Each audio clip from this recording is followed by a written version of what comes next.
All right, as far as I know, Got it. we should be good to go here. Thank you, Bill.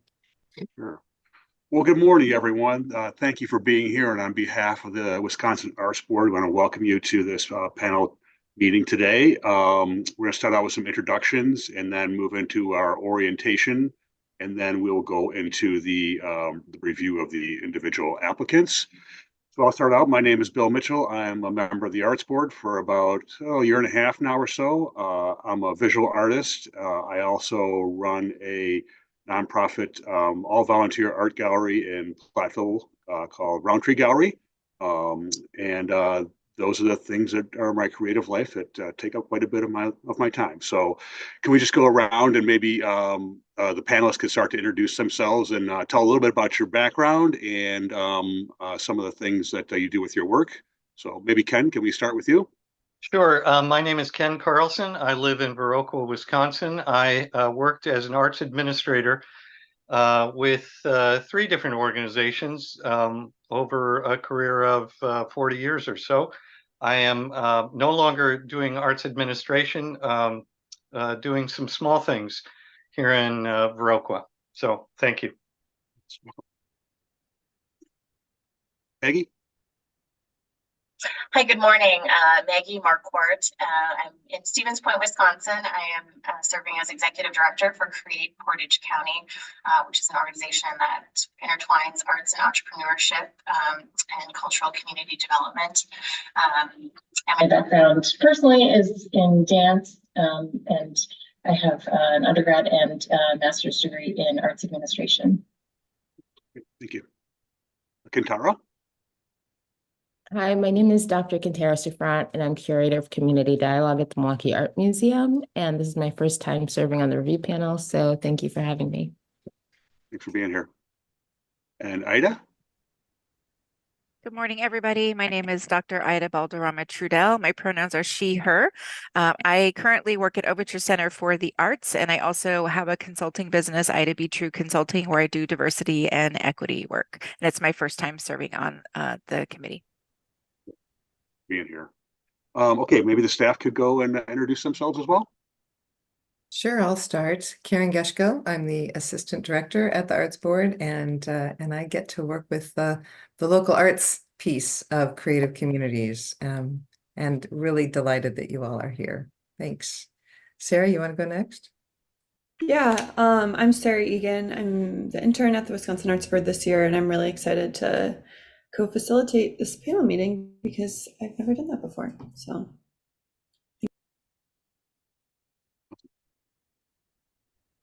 Caitlin? Yeah, hi everyone. I'm Caitlin Burrell. I'm the Folk and Traditional Arts Coordinator at the Arts Board, and I work primarily with the arts ed and folk arts applicants through the Creative Communities program. And I'm just here in the background today in case we need anything. Awesome. Happy to listen in. Great. Dale? And my name is Dale Johnson. I'm grant specialist here at the Arts Board and executive director of the New Glarus Cat Farm. And I will be keeping track of your scores in the background today. And last but not least.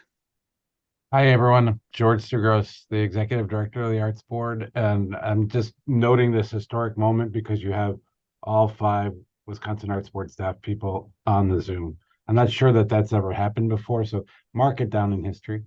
Echoing what Karen said before, thank you so much, not only for taking the time for today and all the preparation that you did, but now being flexible in this moment of having to respond to family emergency.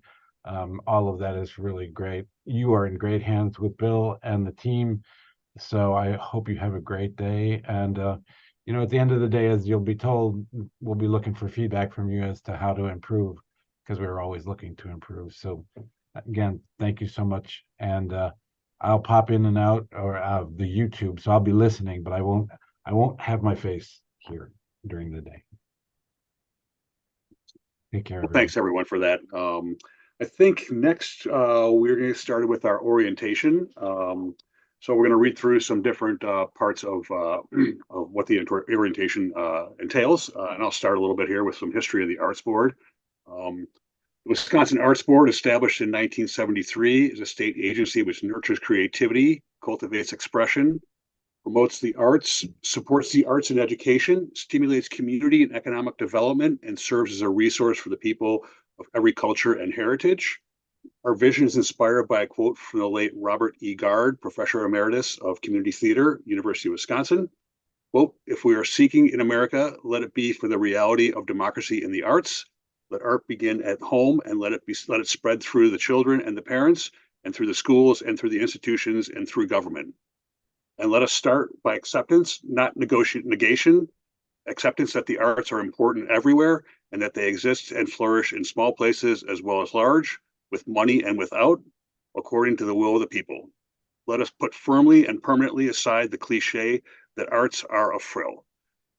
Let us accept the goodness of art where we are now and expand its worth in the places where people live, end quote. We embrace this vision. It guides our belief that the arts are basic to human life and essential to the human spirit. The Wisconsin Art Board values imagination, creativity, curiosity, freedom of expression, respect and appreciation for all cultures and people, artistic quality, a broad definition of the arts, audience and patron development, community engagement. A major portion of the agency's biennial appropriation from the state of Wisconsin legislature is distributed to eligible artists and nonprofit organizations in the form of matching grants. Additional funds for grants are also allocated to the Wisconsin Arts Board by the National Endowments for the Arts, a federal agency. The board itself consists of 15 voting members who are appointed by the governor of Wisconsin. These members serve without compensation for a minimum of 3-year term. Members of the board are responsible for establishing the agency's policies and programs and for approving all grant awards. The board meets a minimum of 4 times per year. All meetings are open to the public. The board employs an executive director, a chief administrative officer. As the chief administrative officer, the director supervises the Wisconsin Arts Board staff, programs, and day-to-day operations. The agency's full-time program staff implement policies and programs, including grants, and provides technical and informational services to the public.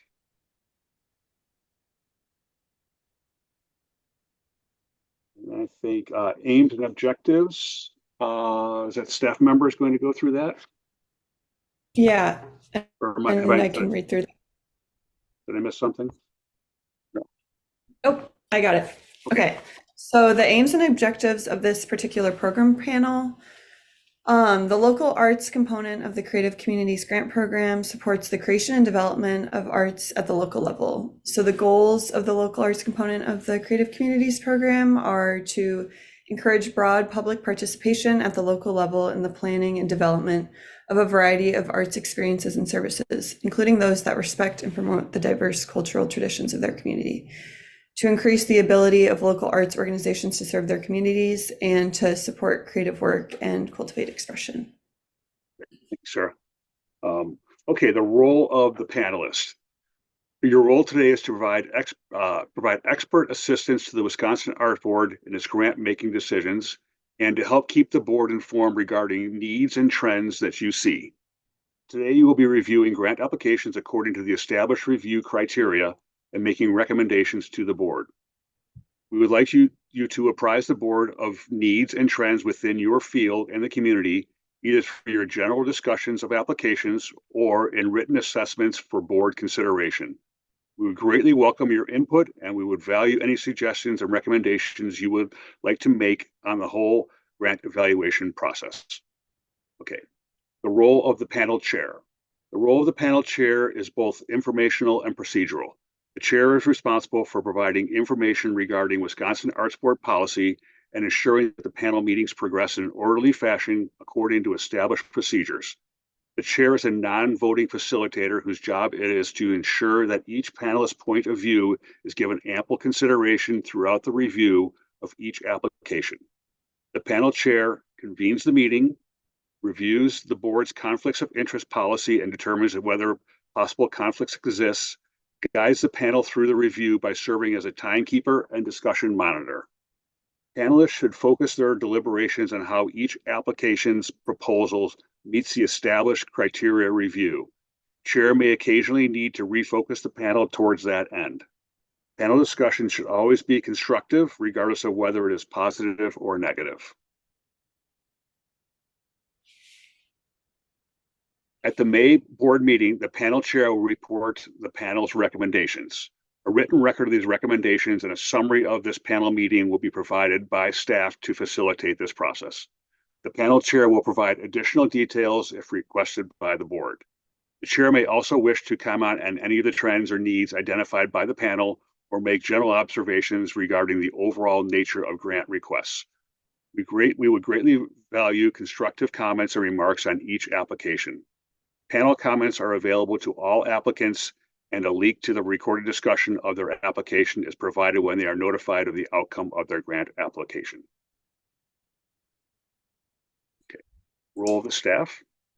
Yeah, so I or Karen can answer technical questions like eligibility issues or whether the applicant submitted the required budgets. Did this applicant ask for assistance from me or Karen in the grant writing process? I cannot make any qualitative artistic judgments or tell you what I think of their work. And then criteria. Each application will be evaluated based on the purpose of the Creative Communities program, the goals for the local arts component, and specifically on the criteria areas outlined on your score sheets. And then scoring recommendations. You'll be asked to score each application individually from 1 to 100. However you score, be consistent throughout the day. Do not score hard at first and then get easier, or vice versa. The panel sheets will then be collected and the points will be averaged and announced.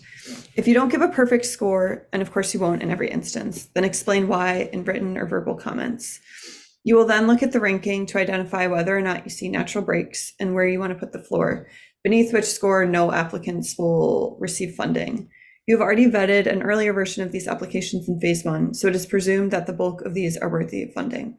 However, based on the additional information provided in these phase 2 applications, the panel may decide that some do not fully meet the funding criteria and so are not recommended for funding. Please note that if an applicant has received less than 50 points, they are automatically taken out of consideration for a grant this year, and you will not be asked to deal with dollar amounts. Okay, what happens next in the process? As noted previously, the panel chair takes the panel recommendations to the full board. After review and ratification of the panel's recommendations by the Arts Board members at their meeting, applicants will be notified of grant decisions by the end of May. Conflict of interest policy. You have received a conflict of interest form. In the unlikely circumstance that you are asked to review an application of an organization with which you or a person with whom you have a familiar relationship are associated, we ask that you withdraw from consideration of that application, including participating in subsequent stages of discussion regarding the applicant's relative ranking. The panel member should not take any action on any application which would financially benefit a member of the advisory panel or someone with whom a member has a familiar relationship. Panelists should be upfront about their ability to judge an application objectively. The perception of conflict should also be considered and avoided.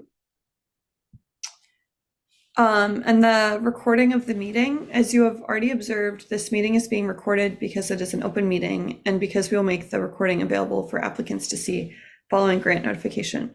It is also being live streamed on our YouTube channel today in accordance with Wisconsin Sunshine Law related to open meetings, and we have invited applicants and the public to observe your work there. Regarding the appeals process, we would like to let you know that an applicant may only make an appeal based on procedural errors and not the basis of an artistic judgment. Great, thank you.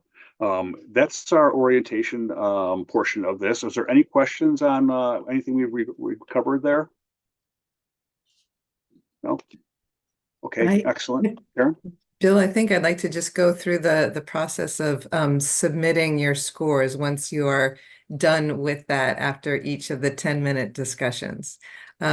So you have thank you for submitting your initial reviews yesterday. When you open your panelist comment and scoring sheet back up, you will see that now there are boxes or lines for those scores. After the discussion of an application, we're going to give you some time to put any additional written comments that you feel you need to put in there. Not always. There are times when panelists don't add any more comments, but they synopsize their thoughts into a number and put it in each of those categories. And then, and there are 2 pages to that, so make sure you go to the next page. And then, or click next, do what you need to do there, and then hit submit. When Dale has received all 4 of your score sheets, he'll give us a thumbs up, and Bill can move us on to the next applicant. Does that make sense? And Ken or Maggie, having done this before, do you have any additional pieces of wisdom to share to that? Okay, great. Thank you. We're going to have 10 minutes for each applicant, and the first read will have 2 minutes to present, and I will give a kind of a 2-minute warning if you've gone to that point. And at that point, we'd like to kind of have you wrap up if you're the first reader, and we'll move on to the second reader, and then we can move on to the other panelists to have their input as well. I will give another 2 minutes, 2 minutes left in that 10 minutes at the 8-minute mark. So we try and stay on track. The goal here is to give everyone a chance to express their opinion on the application and feel like they have enough time to do that. And also we have obviously a number of applicants to review. So we want to keep things moving along at a fairly even pace here. So I'm going to try and be pretty strict on the timekeeping. So I hope you'll help me out with that as well. Okay, I think we're ready to get started. Yeah, Karen, do you have something else? I'm a little conflicted. I have to say, we said that the meeting will start at 9. Okay. And we put that agenda out to everybody. We are, however, recording this. So normally we would just sort of say, okay, y'all, take a breath, do any sort of last minute, getting a cup of coffee, or tea or beverage or whatever you need to do, and then rejoin, and we'll kick off at 9. I guess I would take your thoughts on that as panelists, and again, ask if there are any overarching questions that you have before we get into this process today. Yeah, Karen, I just want to confirm that the first reader is giving the project summary. Because last year we didn't do it like that, so I just wanted, this year we are. We are, yes, we are. We've experimented last year, and it made more sense this year to bring you back into that owning the panel summary in 1 minute or less. Knowing, but yeah, and then sharing really the focus of your commentary on the strengths that you saw within the application, questions that you have, weaknesses that you observed, whatever, that kind of thing. Thank you for asking that question, Maggie. And just clarification, in that summary, that's outside of the 2 minutes of the first read time, or is it part of that? It's part of it. Okay, got it. And to be honest, as these panel meetings go, usually the first few applications, Bill, close your ears. No, the first few applications sometimes take longer than 10 minutes as you all kind of find your rhythm, and that's okay because it evens out over time. If we get desperately late, we can always truncate our lunch a little bit, lunchtime, and then jump back in when we say we are for the afternoon review. Yeah, that's my thought on that. Having said that, it is hard when there's a really great conversation going to be in Bill's seat and have to say, okay, first reader, their 2 minutes have already gone by, to see the shock on the first reader's face as they go, wait, what? and then have the discussion continue. And then as 8 minutes comes up, to say there's 2 minutes left in this 10-minute discussion. Having said that, we would very much like to have you all share your voice in each and every discussion, even if it's just nothing to add, or ditto, or I had a question, or whatever. That will be helpful too. Thank you. And as I mentioned earlier, if as the day goes on, you just need to turn your camera off for a minute to kind of recombobulate while the discussion is going, please feel free to do that. We love to see your faces, but do what you need to do to be fully present here. Yeah, Bill, anything to add there? It is about 10 till. What do you think? No, just to add on what you were saying too, I will be keeping the time and trying to keep track of that very quick. But I do want people to have their chances to get their voices heard and let the discussions go where they need to go, depending on the application. So there will be some room with that as well. But I just want to have that in everyone's back of their mind that we do need to kind of keep on a certain pace in order to get through our work today. So I appreciate everyone taking that to heart. I don't know if everyone's okay with it. I think it's okay to start. Karen, as long as you don't see any issues with us having the agenda at 9 and then starting a few minutes early, or I mean, we'll break tradition and do it if you'd like, but I have one question, if I can, before we get started. And I'm sorry I didn't think about this sooner, but it just sort of occurred to me last night, I guess. On the in the application itself, the second to last tab, support materials. The last section includes optional support materials, where often there are letters of support, things like that. And I tend to be fond of letters of support as ways to help me bolster what else I've seen in the application. If an application does not have letters of support, is that something that is that's fair game for criticism, or is the fact that it's labeled optional, meaning that it's not really required, but it's great if they do it? indeed, the second. Okay. We don't require it. And some projects, I think you will find it makes more sense for some than others to have those letters of support, especially if it's a reassurance to you all that the partner that they mentioned really is in, or the work really is happening in the way that they say that it's happening, but it is not something that we require. So please don't cut them down for it. Yeah. Thank you for asking, Maggie. I would vote to start at 9. It's been just a hectic morning, so if we could have a few minutes before we launch into it, I would appreciate that. Thank you for saying something. All right. Please feel free to close your camera if you want, or leave it on, and be here at 8:59 with heated coffee or whatever. And what do you think, Bill? Is that okay? that sounds great. Yeah, everyone take a little break and we'll see you in about 7 or 8 minutes. Thank Thank you. you. All right, thanks. Sarah.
Maggie, thanks again for saying something about the timing here. I'm appreciating the coffee warm up. So But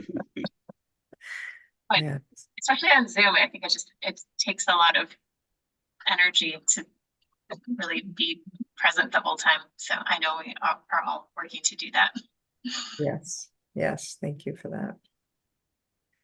Maggie, I remember the orientation that we had in which you said something along the lines of, and don't plan to do anything for the rest of the day after the panel is over.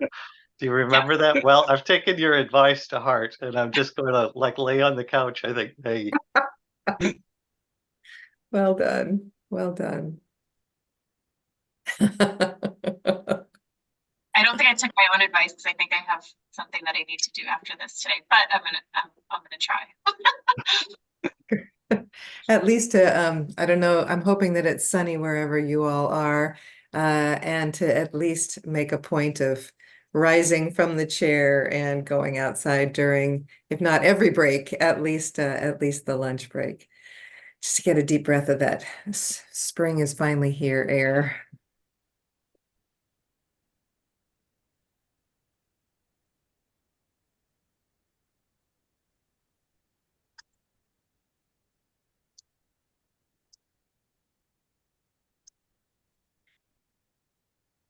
And at the end of the day, we'll thank Sarah for helping to facilitate before she rushes out the door to her next gig. And I'm betting, Sarah, that you'll just turn the evaluation portion over to Bill and to me, and we'll take that piece from there. Great, thank you.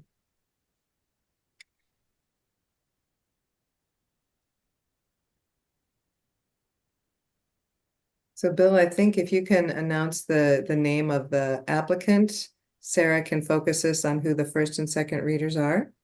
And we'll go Sure. from there. Okay, we'll get started then. Our first applicant is City of St. Croix Falls. And our first reader is Ken Carlson. Good morning. This is the Phantom Art Gallery project from St. Croix Falls, a small town here in Wisconsin. $6,000 requested for artistic fees and marketing. It's in the second year. The Phantom Gallery project is a visual arts project designed to enliven the community by using formerly unused spaces like a bank atrium, for instance, that's no longer used as a bank, to display art and to enliven the downtown, make use of the space. The city of St. Croix Falls is handling the administrative responsibilities. The What Art Gallery, that's WHAT, in St. Croix Falls, is going to take on the project and artistic concerns related to it. This is a combination of exhibits and events, including 8 artists, 4 of whom are already chosen, 8 artist talks, an art walk in July. There has been strong community input through a variety of focus groups and surveys to determine programming desires and to make artist suggestions for this project. Overall, it sounds like there's lots of support in St. Croix Falls for this kind of work. The project quality looks good to me. AJ and Elizabeth are in particular leading the arts and the project coordination work. There are several other people identified as well and nicely described in terms of what they'll do. Evaluations plans look solid and include 3 people specifically assigned to observe and document at the public events. So nice job with that. I see value in education, cultural, social, economic for the downtown area as well as the artists. The partnership includes the library as well and a 3rd location in downtown that has to be included, suggesting that people find this really valuable and want to be involved. The project budget seemed fine. The city budget is huge, and so I admit to not spending as much time in the city budget, but the project looked fine. $500 stipends to each of the artists. What would I have strengthened? It would have been a little bit stronger for me if there were more information about what had been learned from year 1 to 2. They definitely addressed that in terms of making the second year a little less formal, maybe a little bit more accessible in that regard. Seems to me there might have been more there to be said, maybe not, but I wondered about that. Despite a good timeline, I couldn't quite get my arms around the July Art Walk because it starts at the beginning of this project. So is it introducing the artists and some of the work they've already created, or looking back at last year's artists? I wasn't sure because I don't think artists from this project will necessarily have their work ready to go. Perhaps a little bit more about the plans to reach non-dominant artists and members of the community in the region. It's definitely in there, definitely working on it. Maybe a little bit more there could have been helpful and confirmed, yes, we want to do this. And not only do we want to, this is how we're going to get it done. So I think over 3 minutes. I think those are my comments. Thank you. Thanks, Ken. Maggie, what have I missed? Ken, you're always really comprehensive, so I struggle to keep up with your level of detailed comments, but you're a pro. You've done it so many times. I would echo what you said. I really like this project. I appreciate that it's really animating downtown spaces in interesting ways, and especially with the atrium of the bank, just having something where people can engage with art at non-traditional times. I think that's a unique facet of this project. I appreciated the inclusion of having some community nomination input for artist selection efforts, because I think sometimes as you're curating on behalf of the community, you tend to reach out to the people that you know and that you like to work with. And so I would like to see that they're trying to identify people that might not be in their immediate spheres. This is not a critique, but when I think about evaluation for projects like this, and these are things that we wrestle with, I'd love over the long term for them to think about how to measure like their goals around the arts ecosystem and the concepts of social connection and economic vitality. How does some of that work into, if this is a repeating project, how do you get at some of that? And that might be something that the that the city can help with as well. Those are my main comments, so I will yield.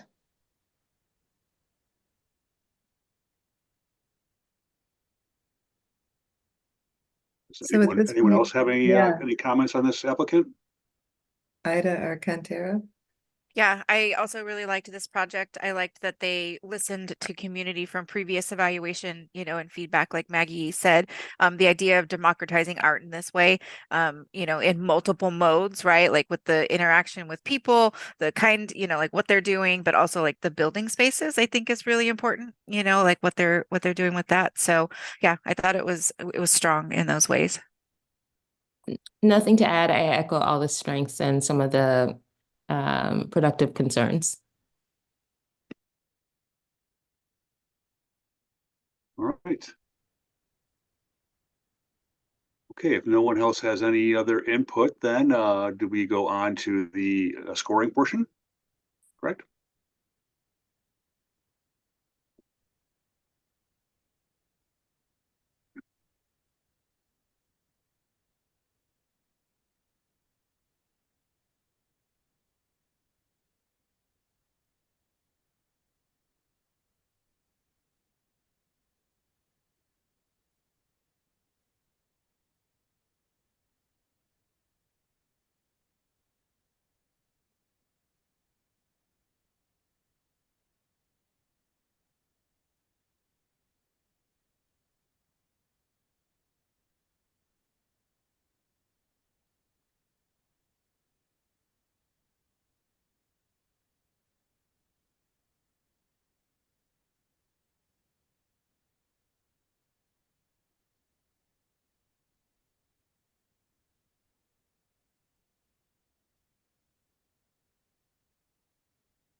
Just clarifying that we hit submit final review for you on this. Okay, no more drafts. Got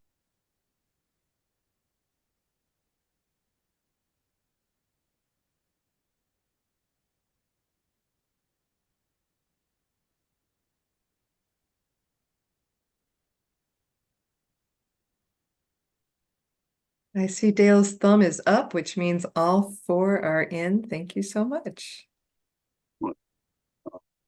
Okay, we're going to move on to the next one then. And I think too, I'll still have the 2-minute warning, for the first reader, but I think we'll allow just a little leniency here, especially with having to do the summary. I want to make sure that the first reader does have time to get their thoughts in. So, I'll kind of keep right around there, but not be too strict. Okay, our second applicant is City of Superior Environmental Services Division. And then Ken Carlson is going to read instead of Aaron as the first Thank reader. you. This is the City of Superior Environmental Services requesting $2,800 to be used for marketing. They're in the third year of this project. The idea with the project is to install community-inspired storm drain street art in visual locations around the City of Superior, both to beautify the community as well as to remind community members and guests that what goes into the storm drain goes directly to Lake Superior. So this is a combination of art, of awareness, of beautifying the community, bringing vitality to the downtown area and the areas where the drains are located. I certainly see educational value in this through the art, through school workshops that are planned to be part of it, to give students a little more opportunity to spend time with this project. There is evidence of what's been learned in previous years being applied in this third year. And so that's good. It's really supporting local arts goals in my mind. again, like the previous application we just discussed, the project budget looked fine to me. The city budget was very large. Of course, it's a city that's applying, so I didn't spend quite as much time with that, but the project budget looked fine. Timeline was clear and helpful. Team leadership seemed appropriately skilled. 2 largely successful years have been completed, and that certainly gives me confidence that they know what they're doing and will do well in this regard as well. A couple of things that I couldn't get quite in my mind in this section. I couldn't tell how many new murals or pieces of art will be created, how many they expect, and would like to have known a little bit more about that. I know the Lung Association will be providing some stipends. I'm not sure how much, and would have been interested just to have that detail as long as it's being addressed in part. Finally, and perhaps most importantly, I wasn't clear on how the artists are being chosen, and I would have liked more information on that. It seems to be a really important part of the success of this project, and I would like to have known more about that, and I hope I didn't miss it. There was some excellent outreach, I thought, to the community to solicit input through Lake Superior Days as one example. I see efforts to be inclusive, specifically through the Indigenous Resource Center in terms of reaching out and presumably working to find artists. There was a nice letter confirming the Lung Association's partnership. And I really like the documentation. They'll be taking high quality photos of each of the new pieces of art and creating an exhibit at a coffee shop so that that work can live on in that regard as well. There will be identification placed at each of the pieces of art to recognize the artists. I think that's good. The evaluation plan in general seemed reasonable to me. I didn't have any problems with that. So I think that those are my primary comments. Let me just look at one more thing here. Yeah, I think that's it. So thank you. I yield to the rest of the panel. I have a clarifying question, and maybe I missed this in the narrative, but I noticed in the budget that there's 0 expenses for artistic fees and services. But are the local artists getting compensated for their work? Was that included anywhere? Did I miss that? Yeah, I think I can help with that, in that the Lung Association, as part of its partnership, I understand, will provide stipends to the artists. However, the stipends were not specifically identified. And I should add to this too, you might wonder, well, why is the Lung Association involved? In case you didn't catch it, one of the big forms of pollution in Superior are cigarette butts. And so those are going down the drains, and that's in part why the Lung Association wanted to get involved. But it was my read that they will provide the stipends, just not noted how much. And I would have been curious to have that detail. So yeah, I think going forward, I think the project could be strengthened just to let us know how much artists are getting compensated for their labor. But thank you.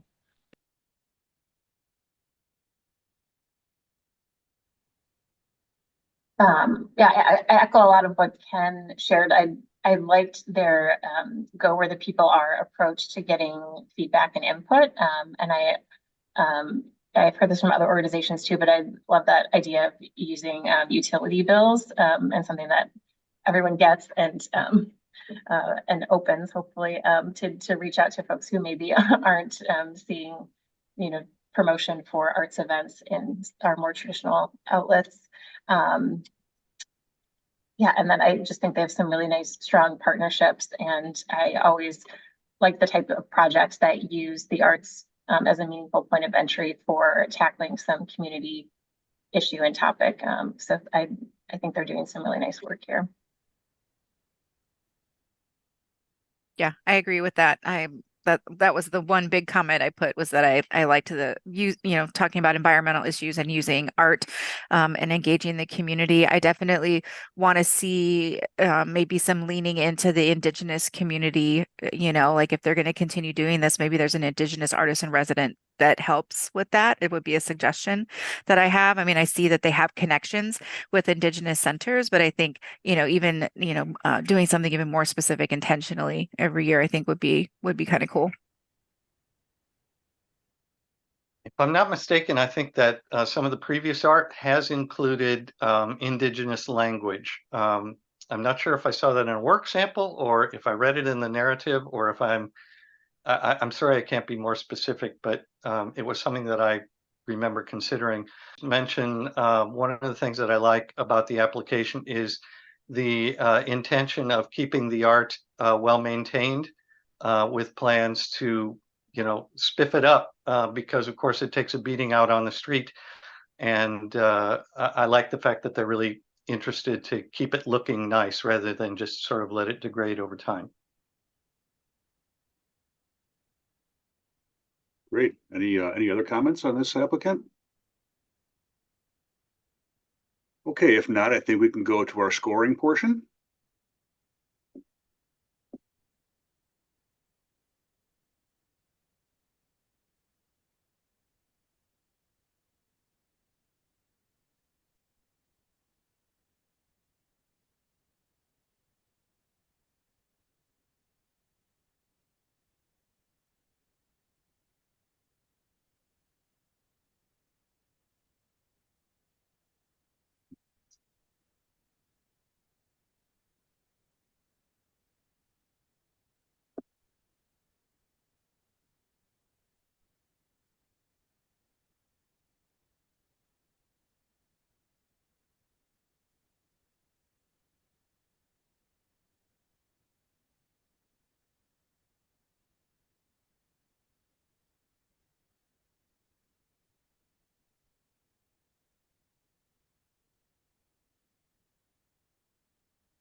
All right, Dale's thumb went up.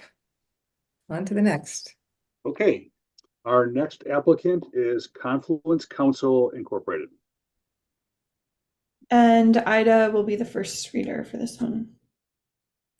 All right. So the Confluence Council is located in the Eau Claire Chippewa Valley community. It is part of the Pablo Center at the Confluence Center that opened in 2018. It's a regional facility that really offers, lots of opportunities for creatives and, local artists and local partners. Has a theater. There are labs for sound stuff, visual art galleries. So it's really like a huge center for all different kinds of arts. They have a partnership with UW Eau Claire that houses the university's theater program, and it has lab spaces. So there's a community involvement that I like. Their ask is for something that they do called the Wisconsin Shakespeare Festival, which is in its second year. The idea is that they wanted to bring, Shakespeare to an area that is farther away from like Milwaukee, Madison, Minneapolis, St. Paul area, and, for up in that region. And so it operates from May to June. They have a 5-pronged approach to the festival. They have main stage productions. They have the Merely Players Young Performers Troupe, the Improbable Fiction New Work Showcase. They have educational classes for local students, and they have initiatives for theater makers within the community. And the idea, again, is to just cast a really wide participant net. They're asking for $6,000 to really increase their main stage performances. They had a couple last year, and they're wanting to increase that. They also want to add more stops to the Merely Players Youth Troupe because they travel around. They really thought about decreasing ticket prices to make the events more accessible for folks, and they wanted to increase the schools who are participating in their free programming. So that's what they're using the money for, really, is for travel and for, increasing the performances and being able to, compensate for the decrease in ticket prices. Something noteworthy that I really liked about this project is that they created an improbable fiction category, or in their improbable fiction, they created a diverse perspectives category.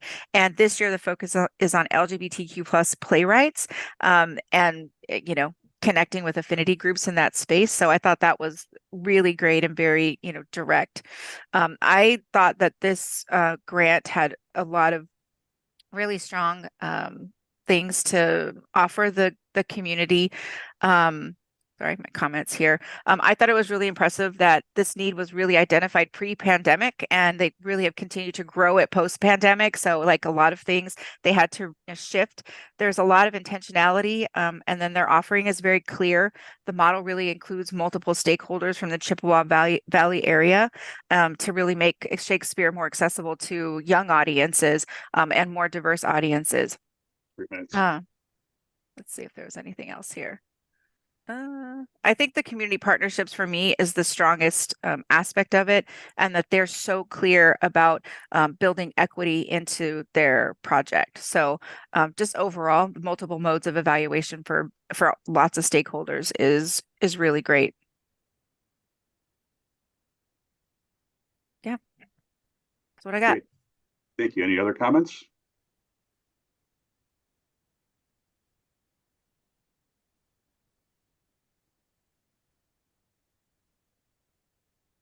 I just noted that 5-pronged approach, I think, is really ambitious and in a good way, and really trying to get that broad reach as far as possible. I think I made a note that they addressed their organizational budget deficit and future funding in an appropriate way. I think they clearly have strong administration and technical skills to pull off what they're talking about. So the project budget seemed appropriate. I was glad to see the joint effort marketing grant support, because I think that is an appeal regionally to bring people in for that. But I again, I'll echo Ida, that the partnerships I really liked, and I especially the Merely Players troupe. I like the connections to the university, to the Writers Guild, the LGBTQ Community Center. I just like all that, really direct, intentional getting into other spaces to bring this work forward. So I don't think I had anything that I was recommending. So I'll yield. Well, I can say that I thought it was a solid application. I noted, I'm not sure if we've talked about the board, but it's large, and appears to have some pretty valuable skill for the organization, so that's helpful. I echo the interest and value in the 5 elements of this project. It seemed to me that you could almost write an application about each one of them. And I would have enjoyed hearing just a little bit more about Merely Players, in particular, how the students are identified and ultimately invited. I didn't see that in the project description, and it's partly due to the fact that there's a lot to talk about here. But I would have enjoyed seeing a little more information about that. And the last thing is, I appreciated the value in the free classes for, I believe, 3 different school districts as part of that work. And again, it sounded really good. So those are some of the things that I can add to what's already been said. Thanks. I agree, nothing to add here. All right, I think then we are ready to go to the scoring portion.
And then Bill, we've got the go-ahead from Dale.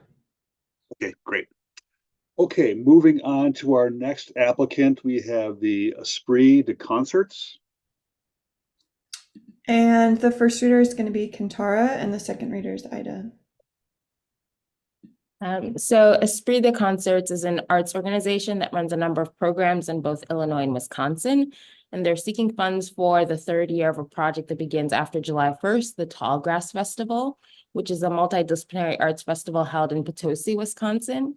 This festival currently presents 2 weeks of chamber music concerts in Tallgrass Hall, a renovated barn in the Potosi area, in June of every year. And the 2-week festival includes 4 concerts that include musical performances, discussions with audiences, open rehearsals, school concerts, and volunteer opportunities for community members to be involved as they wish. 10 artists will be directly involved with the project, and Esprit de Concert hopes to engage 200 adults in person and 50 children in person. They're requesting $6,000. And some of the strengths that I saw with the project includes help to create an artistic region for rural Southwest Wisconsin. This is really the connection to Potosi. I would say that my memory of the initial round, one of my questions was, why Potosi? What's the connection? Because the organization is also based in Evanston, Illinois.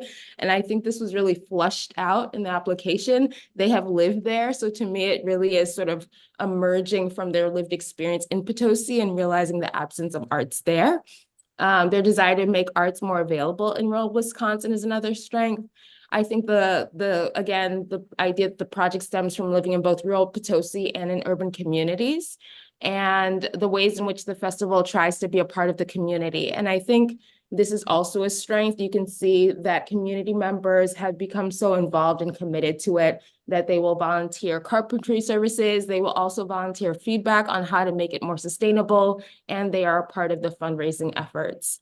I would say that some of the weaknesses or concerns that I have include the fact that concert attendance is the main source of measuring their success.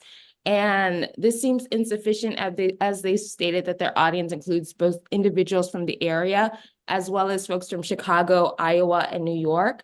And so to me, if you really want to measure whether or not you're bringing arts and culture to rural Southwest Wisconsin, maybe you should do something a little bit further than counting heads in the audience. But that's both a suggestion and a comment. And the budget is going to be used to support admin fees, technical production, and artistic fees and services, which is the bulk of it. So those are all of my initial comments. Bill, am I under 2 minutes? Am I okay? Just over, but you're fine. If you have a few more things to say, that's okay. No, that's everything. Okay, thank you. Anyone else want to jump in? Oh, I would say one of the things I really liked about it is because it is rural, it is connected to the university. So, I think that's a good point.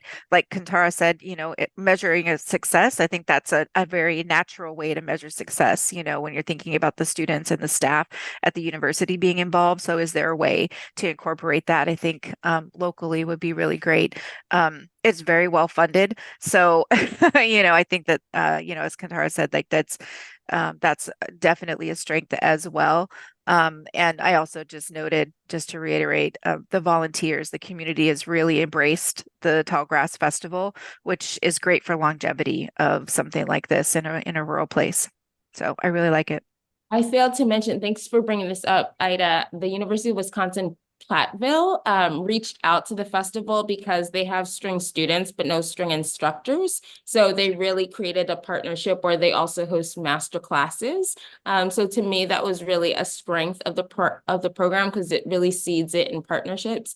And also they source all of their food locally in an effort to steward land and community nights there. So I feel like they're creating roots in Potosi. Yeah. Yeah, thanks for that, Kintara. I was going to mention the Institute a little bit as well, because not only is it a nice partnership, but it's also satisfies one of my concerns about what have you learned from previous years to this year. And what they learned was that there was a real interest in having this partnership, that the university reached out. And so they're responding to something that they learned in a previous year and really putting it to me to pretty good use this time around. I echo all of the connections on a local level that go well beyond music, to construction materials, to supplies, to all kinds of services that were listed. Gosh, what a beautiful setting for a concert. And the folks who are involved, to me, the quality of the work sample that I heard and some of the things that I read in biographies suggest that these are very skilled musicians and performers. So the quality was high for me. Thanks. Thank you all for those comments. I think I would just add, at least for me, I would have found it helpful to have a little bit more description of the communities the festival is serving, just for context. And I'd echo the comments about evaluation. I just put in some questions in the comments about, in addition to growing audience numbers, how do you discover if attendees find these easier to access, or if they have been attending experiences before, are these new for them? And they also had mentioned a goal of increasing knowledge of and programming of composers of color. So also, how are you measuring that, especially as it grows year to year? I think that would be really useful. And, they talked about working with Platteville's music department and arts organizations for input about the planning. And I would have been curious, I just put this in additional comments, like what were some of those specific things, and maybe some additional detail about whose voices are included in the planning. But I think that's all. Thank you. All right, thanks everybody. I think we're ready to head to the scoring portion.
And we have the go ahead from Dale. Okay, great. Thank you, sir. Okay, our next applicant is Feast of Crispian, Inc. And Maggie is the first reader and Kantara is the second. Man, we're really cruising through these today. Woo. So this project, they're based in Milwaukee. They're requesting $6,000 for the second year of the storytelling project.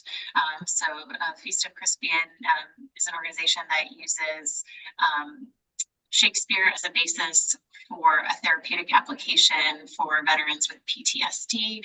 And in the second year of the project, in the first year, they've collected more than 24 stories, veteran stories that now will be performed and presented to share with a civilian or mixed audience. So in addition to veterans having informed and created the stories, they will be performing as well and touring to share their experiences and veterans attending the storytelling events will also be invited to sort of enter the circle and share stories. So really drawing some connections between these contemporary lived stories now and Shakespeare.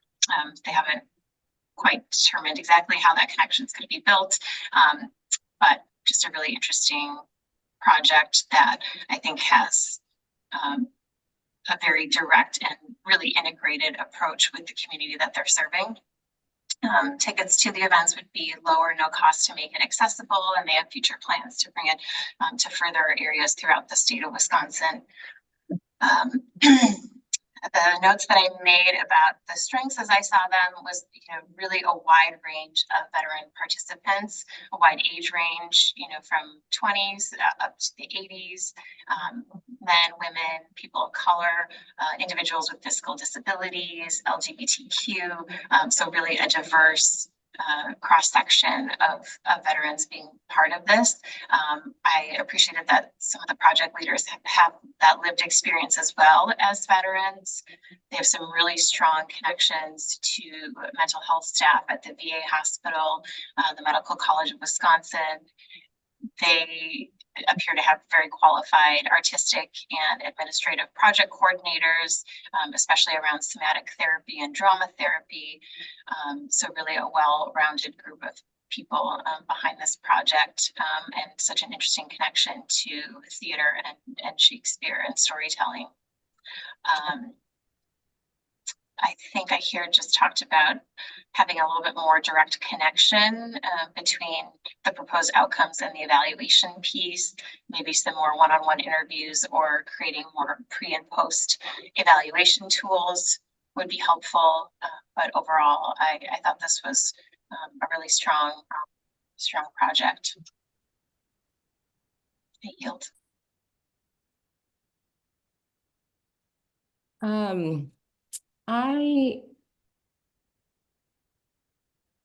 I think the work of Feast of Crispian is strong.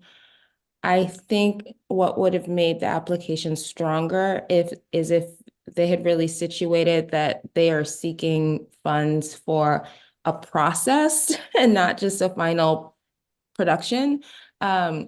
Because I think that there is a lot of unknowns right now on the project in terms of schools that they want to partner with, the performers they're using, et cetera. But I think really what holds to be the strength of this is theater as a process for supporting the veterans. And I think highlighting that more would have made for a stronger application, because currently some of the production ideas are a little vague, particularly when compared to some of the other theater organizations.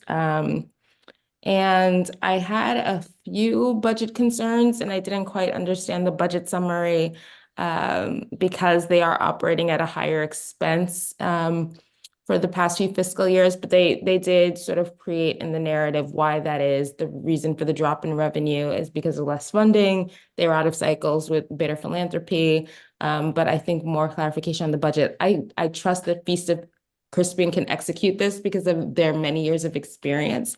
But those were two of the concerns that I had, just a reframing of the project as more reframing of process, and bringing these stories and collected narratives to life. And then the other is just current budget. Otherwise, I can see this project going forward.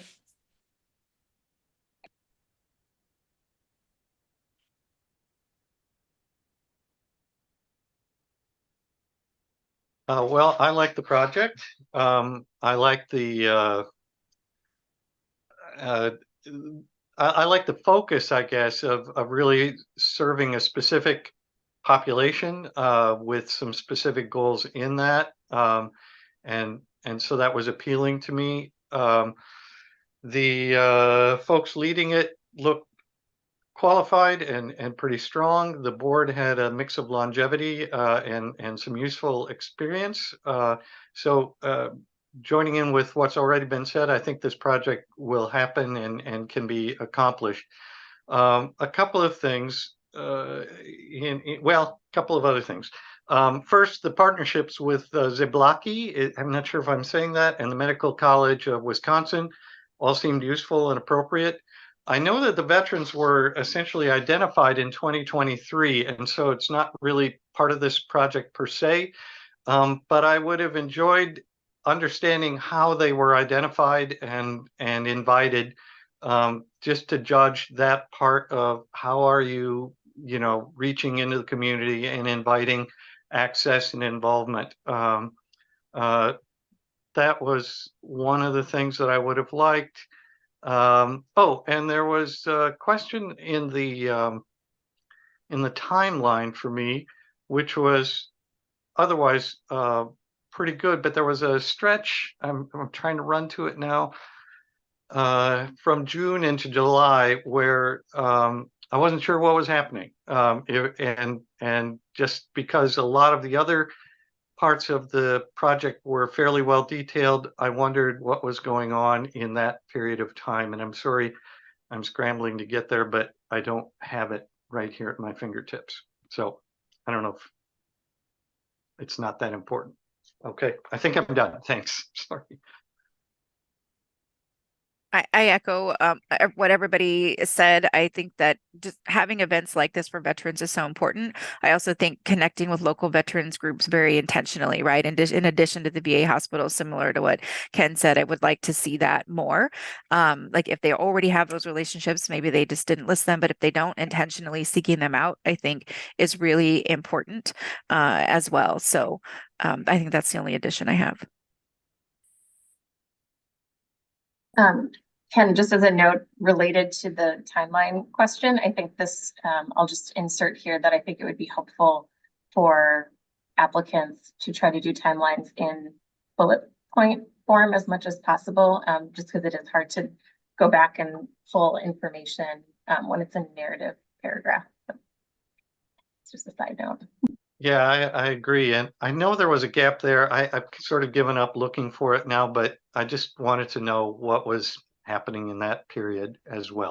Yeah, it looks like it jumps from, it talks about May through June and then doesn't talk again until late July, I think, when August. Yeah. Which- Not a huge point, but once I got into it, you kind of just want to follow it through. So I guess I assumed as a theater kid that July would be focused on honing in on the performance, because May and June are going to be focused on finalizing the story choices. So the collective oral histories and then converting them into the final shape of the play. And then July is all rehearsal process and the work. Yeah. thanks, Thank you for Ken. that. And also please, Maggie, or whoever, please mention that at the end of the day when we do that evaluation piece, because that's something we can put as a best practice or whatever for applicants. Timeline bullets. This is Any other just comments? sorry, this is just the anthropologist in me. I know that this performance is based on stories that they receive from veterans, and Ken, maybe this is similar to what you were saying before, but I would really like to know how they gathered those stories before. And I do think they have a network of veterans who feel safe and trust them, but I would love to know more about that process and some of the ethics and the codes and the interview formats and whatnot. And I'm sure they're there. I really trust the people who are part of the project and the level of care that they bring to the work. But for me, I was really curious about the format of gathering those stories and their interlocutors.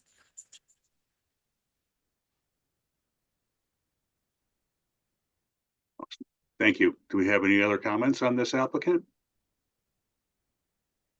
Okay, hearing none.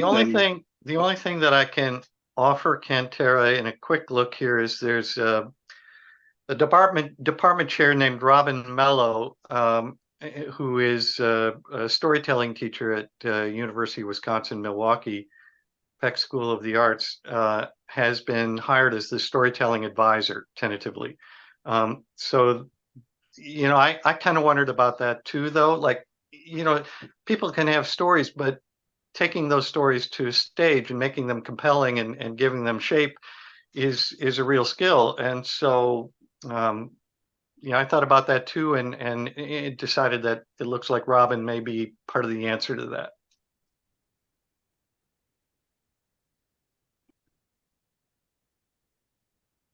Okay, we're at the 11-minute point here, so if anyone has anything else to say, maybe jump in now, otherwise we can head to scoring. No? Okay, head to the scoring, please.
Bill, we're good to go with Dale. Okay, thank you. All right, our next applicant is Fermat's Last Theater Company, Inc. And Ken is the first reader and Maggie is the second. Okay, hang on, I'm just about there. Okay. Fermat's Last Theater Company, Inc. in Madison, requesting $1,800 used for artistic fees. This is a first-year project. Gosh, I really like this application. I'll just start out there. This is a documentary theater project featuring the works of Albert Camus, James Connolly. The work is not only documentary theater, but also includes instrumental and vocal music, along with some visual. I think the approach and care taken with the creative side of this project, it just strikes me as really thoughtful and thorough, making use of partner organizations on a regional level, national experts brought in to help make sure the work is really accurate and done well that way. Solid and experienced board. Evaluation seems reasonable in terms of the written stuff. What I especially liked about the evaluation part of it and the whole experience is the thought that's been put into the post-performance discussions. It's not just like getting up there and saying, oh, what did you think? They're putting more thought into how to sort of lead that discussion without taking it in a very specific direction, still leaving it open-ended. That was the impression that I had. Access on one level is assured because the shows are free. The work is also traveling from time to time to locations in the community, which is another a point of access, having performed historically in bars and kitchens. Really, this work strikes me as a labor of love among the creatives. I would have been happy to see more detailed bios in the support materials. I feel like the folks are solid, but prove it. Show it to me in a little more detail. Timeline was sufficient, but I always like to see a little more detail there as well. It just helps me to know when I see the detail that you're thinking about the details and really keeping them at the forefront. I see diversity in the creative team and in the company in some instances, but the diversity in the audience, really candid in the application sometimes hits the mark and sometimes doesn't. So it seems like it doesn't seem like it's clearly in their minds. It's just that there's probably more work to be done here. I think that those are some of the main things. Oh, I didn't see evaluations being done internally with the artists, at least not noted. I think I bet it's happening, but please note it. And if I missed it somewhere, my apologies. Greater work on diversifying the audience if you can. I think that those are some of the main comments. I better stop now and I'll jump in if I have more. Thanks. Thanks, Ken. I would agree that having free theater productions like that element of accessibility is really commendable. I would add that it looks like their primary partners are all academics. And someone can correct me if you see something else. So I just wonder if there are other community entities that could be engaged for REACH, especially to meet those goals around a more diverse audience.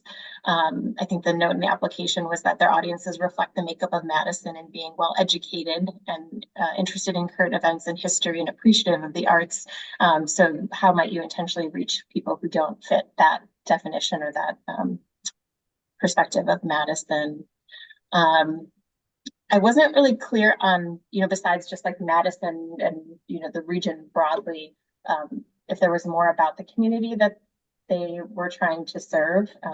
They talk about this broad need for us to have work that combats polarization. And I think that's a really commendable goal, but it was unclear whether there was any intent to measure the work's impact related to that. And I know that's a tough thing to get at probably in the moment, but I had made a note that they made a comment about attendance as the best measure of success for this project, and I would question that and think about some other evaluation tools.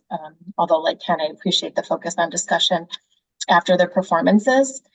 And in my additional comments, for me, a more clearly defined why in connection to engaging the local community. I wasn't sure and if this is more about developing opportunities for artists, like even talking more about that as well.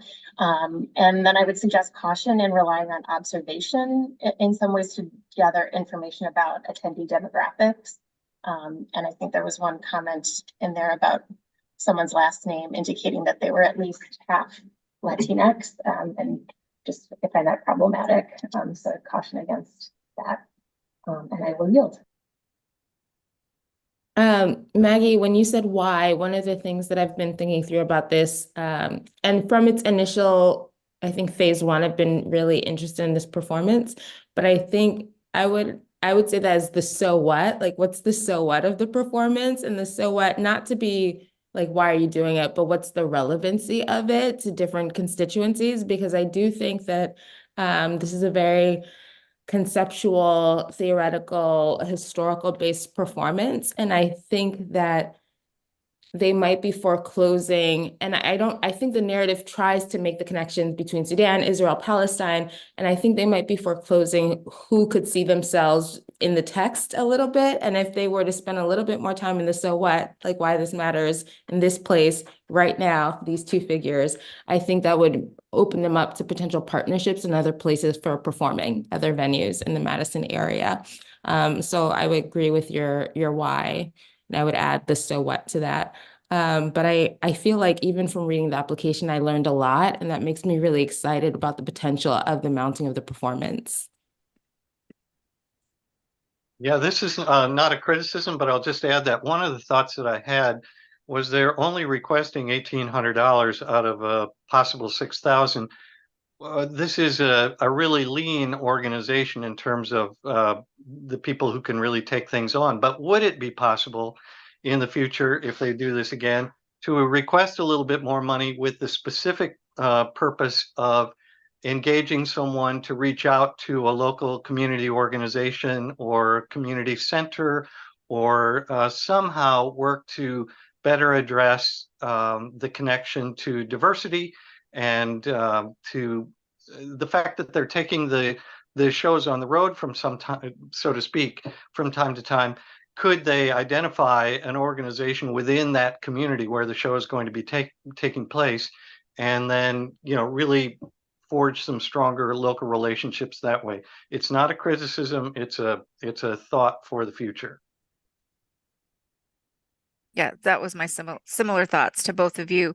When you look at where they have gone, the kinds of places that they have gone, not necessarily diverse in terms of racial and ethnic diversity, it does feel very academic. And so if part of the goal in the future is to reach more diverse audiences, how are we engaging in the way that you all are mentioning, very intentionally, at places in and around the Madison area like Goodman, or, folks who are doing, arts in more diverse spaces, because they definitely exist. So just encouraged to investigate that further, because it would strengthen it.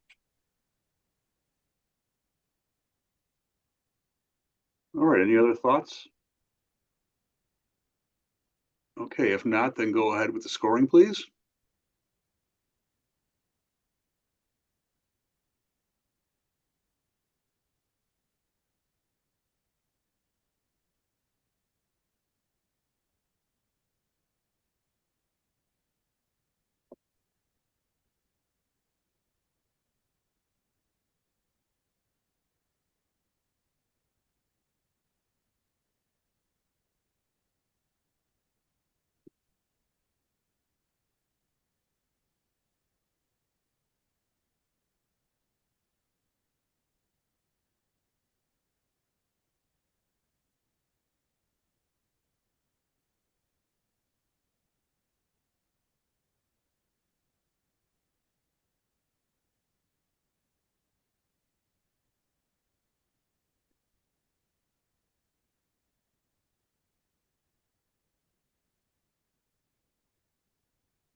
We're good to go.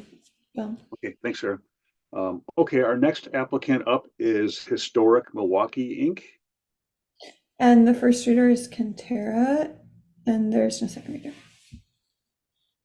Thanks. So Historic Milwaukee Inc. is seeking funds for their King Drive app tour beginning July 1st, 2024 and lasting until December 31st, 2024. HMI will develop and launch a new app-based tour to showcase the public art and historic architecture of the King Drive neighborhood. HMI was asked to develop this tour by King Drive Bid, which I think is a very important strength of this project.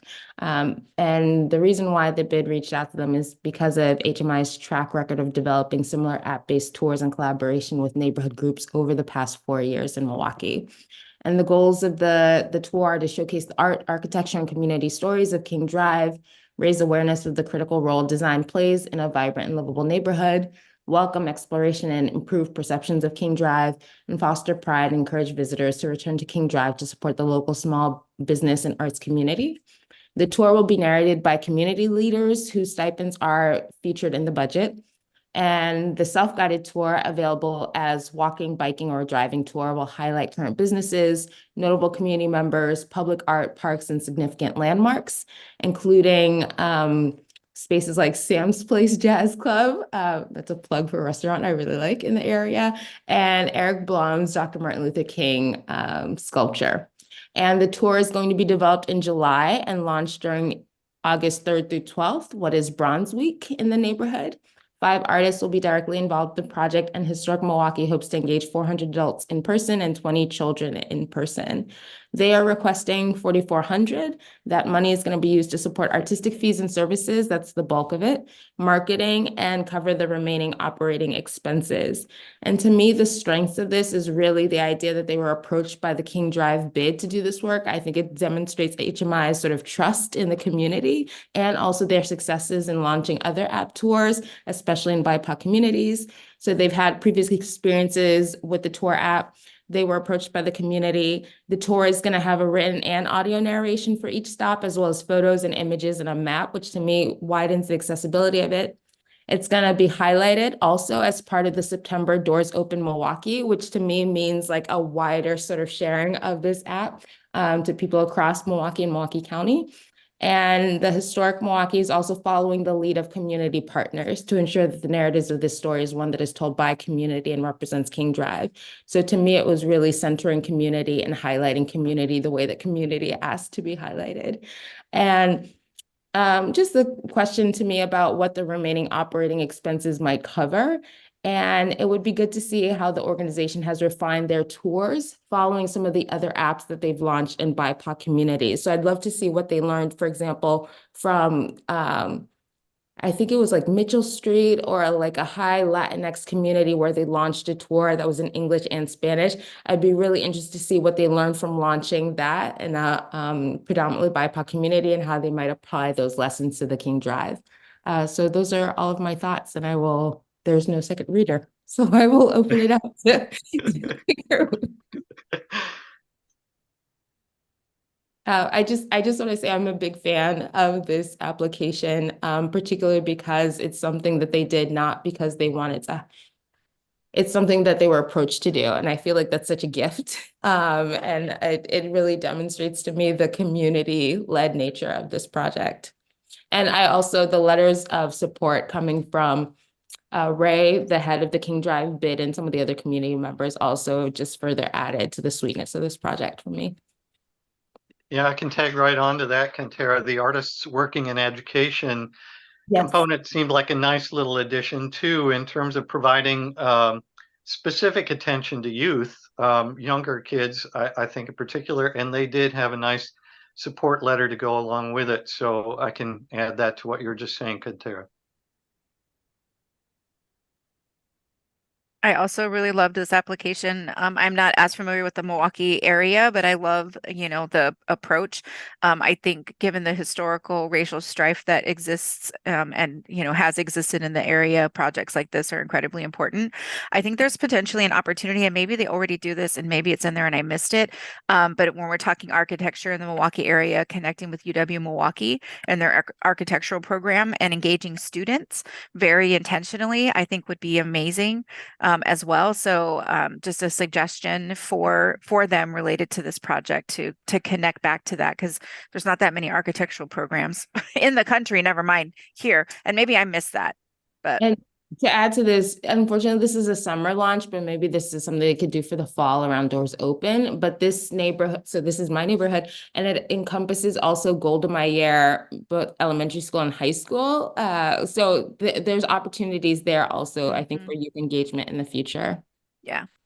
So I'd like to see that, like the community engagement in terms of, how does that work into it? But great project. Would be fun to do. I'll just add, and this isn't about this application specifically, but I'd be interested to know how the bid measures changes over time. And so with projects like this and their partnership, what longitudinal changes they're able to mark. But yeah, I like this project. Thanks. The other thing I'm really curious about, and this is about data collection. So I think there's a space in the app where people can provide feedback. Maybe this is just my own relationship with apps. I don't ever enter that data. So I'm sort of curious whether or not they actually get a really good success rate of data from the apps and the in-tour experiences. And I know they're also going to be doing observation of the in-person experiences. So I'm really curious to hear from them about, again, going back to sort of feedback that they've gotten from apps and how they continue to improve the process. The only other question that I had about the application was how they're getting the word out about the fact that the app is available and that the tours are there. I'm sorry, I can't be super specific here because I can't remember all the details, but one of the questions I had was I didn't see, like I live in Western Wisconsin. So if I came to Milwaukee for a couple of days, how would I know about it? Does the tourist office have information about this? Are there other places to find it? I might not otherwise know that it's there, and I think it's really interesting. So I would have liked a little bit more information, I think, there. And Kentara, I don't know if you have more to add there. I'd welcome it. I do live in Milwaukee and I'm familiar with Historic Milwaukee, and it wasn't until I read the initial application that I was like, oh, they have an app. So there's that. I do think that they lean very heavily into the Tourism and Visit Milwaukee and Doors Open as an advertising mean. For this particular application, however, they will be doing paid digital advertisements and web trafficking, and I believe they're also going to be speaking to area radio stations to promote the app in the community as well. But I think your question, Ken, points to the larger issue of sort of how do you share about the app. And I will say that their turn to apps was really a COVID pivot when they weren't able to do their in-person tours. So maybe that also presents sort of a niche community, the people who are already doing their in-person Historic Milwaukee, really committed to Doors Open, and then they were already sort of tracking them. But what we're talking about is an opportunity to grow to new audiences. And so I think, I guess another evaluation question is whether or not these apps that are really driven by community members who reach out to them, does that then widen their audience continually? So the people who do the King Drive app, do they then go, oh, I do want to do the Mitchell Street app, or I do want to do this other app? I think that would be an interesting sort of data point to track in terms of how you bring in new audiences. One last thing related to new audiences. Milwaukee has so many festivals similar to Madison. So and culturally rich festivals. So it would be an opportunity to table at those, to talk to people about that as well.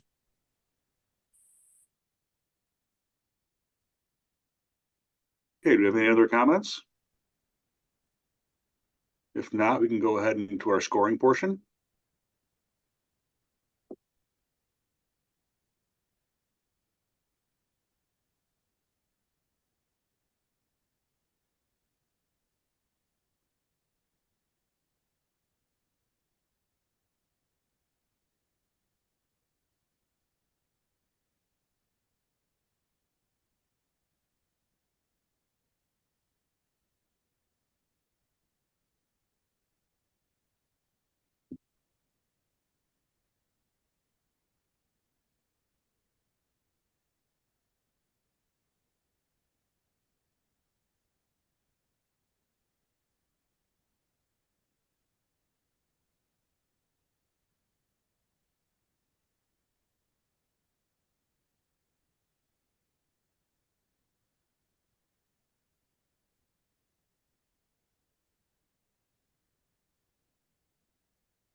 And Bill, we're good to go from Dale. Okay, thanks, Sarah. Okay, our next applicant is Just Bach Concerts, Inc. And the first reader is Ida, and the second is Ken. All right, so Just Bach Concerts is a concert series that was established in 2018 in Madison at Luther Memorial Church in Madison, which is just off University Drive right by the campus area. So this program has been going on for 6 years, but the new aspect of the program that they're asking for funding to go out into the community and, perform classical works like Bach is that, it's really hard to get to the downtown Madison area for a noontime it's a free concert, but it's hard for people to get down there.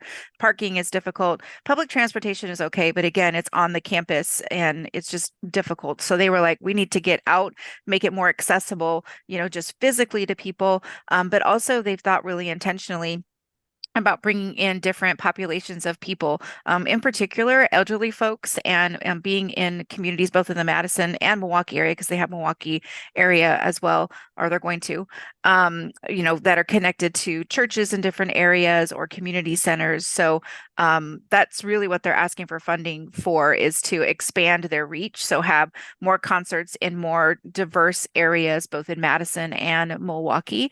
Most of the fees, $5,000 worth of the $6,000 that they're requesting, is going to artists, and then just a little bit of administrative costs of trying to put the event on. They have collaborations with orchestras and community centers and lots of places. So I like the idea of a well-established organization recognizing that they can increase their reach, and they can increase the access to this kind of music to more diverse populations, and also thinking about accessibility physically in places is really important. So I think that's a really big strength of that.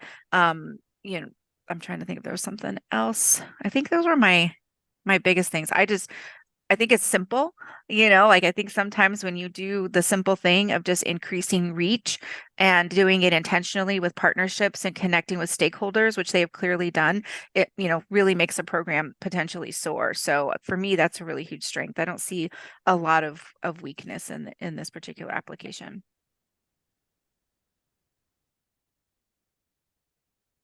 Okay, well done. I agree with everything. I think the artistic standards, the quality here is very high. The bios reinforce the strength and quality of the people who are involved in it. The work samples were really good, so very nice there. I really like the idea of taking the music to the people, as I'd already mentioned. I like the efforts that they're making to be even more involved through the petting zoos of the instruments, through the community sings, which I enjoy, and they're even going to the point of trying to make music available in advance for inspired folks who want to practice a little bit beforehand. They're using historical instruments for some of the work.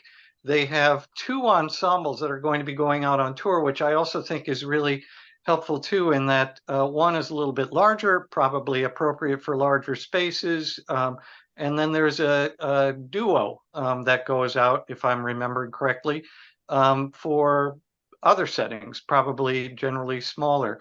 I didn't see any issues in the budget. It's a brand new 501c3, so the board is new. The only thing that I would have looked for just a little bit is, as this ensemble is doing more now, representation of administrative experience in the bios. It was all pretty heavily focused on the musical side, which is appropriate. The outreach to seniors, as I had already mentioned, the outreach to Goodman as a community space, that they're really trying to diversify their audience and reach people who don't normally hear it, all sounded good to me. What's wrong with Mozart, though? I'm just kidding, I know that they perform other works, and I'm sure you've heard that joke 100 times, so I'm sorry to be 101. Oh, the last thing is the evaluation. Looked fine. One of the things that I especially liked, though, about their plans was to do follow-up calls to the locations like Trinity, Goodman. I assume all of those would get follow-up calls. And it's sometimes, I think, really valuable to do that a few days after it's happened and people have had a chance to think and hear a response. And so I really endorsed that kind of evaluation and thought that that was a nice touch. So thank you. Kenneth, I'm glad you brought up that last point, because it's something that I said a few times in a lot of different applications, which people will hear me say later today, is that engaging your stakeholders in conversations for evaluative purposes is really important, not just the audiences, because a lot of applications didn't do that. So that'll be another one of those things, Karen, that we'll make sure and talk about. But thank you for bringing that up, because I think it's really important, especially when you're going to new venues, what's working well, what can we do better? And related to that, and I might have just missed it, but I had put in some of my additional comments. But I wonder if there could be more description of the community that they've been serving. Like, what do they already know about the audiences that have come in the past, and how they would learn about those participants as they go forward. And as a side note, that, you know, when they mentioned the therapeutic benefits of group singing, you know, maybe there's a way to, again, measure that over time too. But not critical to this application, just a point of thought for the future. I'll just add that there were some very nice letters of support that I noticed and appreciated. I also, one question for the ensemble is, in terms of reaching out and making this accessible, they definitely are at it already. I didn't see any information about reaching out to church choirs more specifically, or to school music departments in locations where they're going to perform. And while there might not be a lot of time for that, I think that kind of outreach could be really valuable and might lead to new partnerships in the years ahead.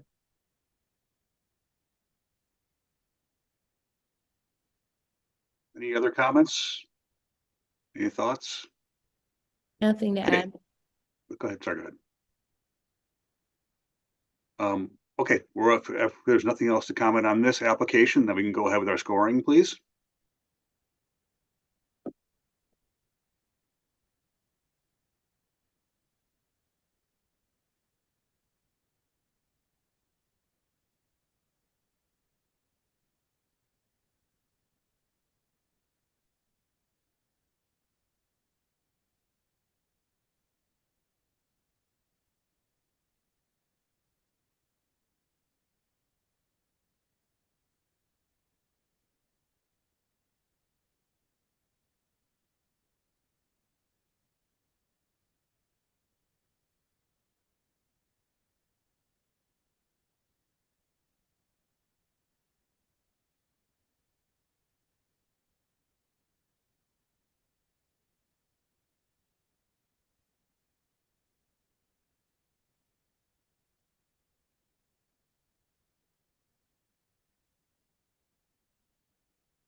And Bill, we're good to go from Dale.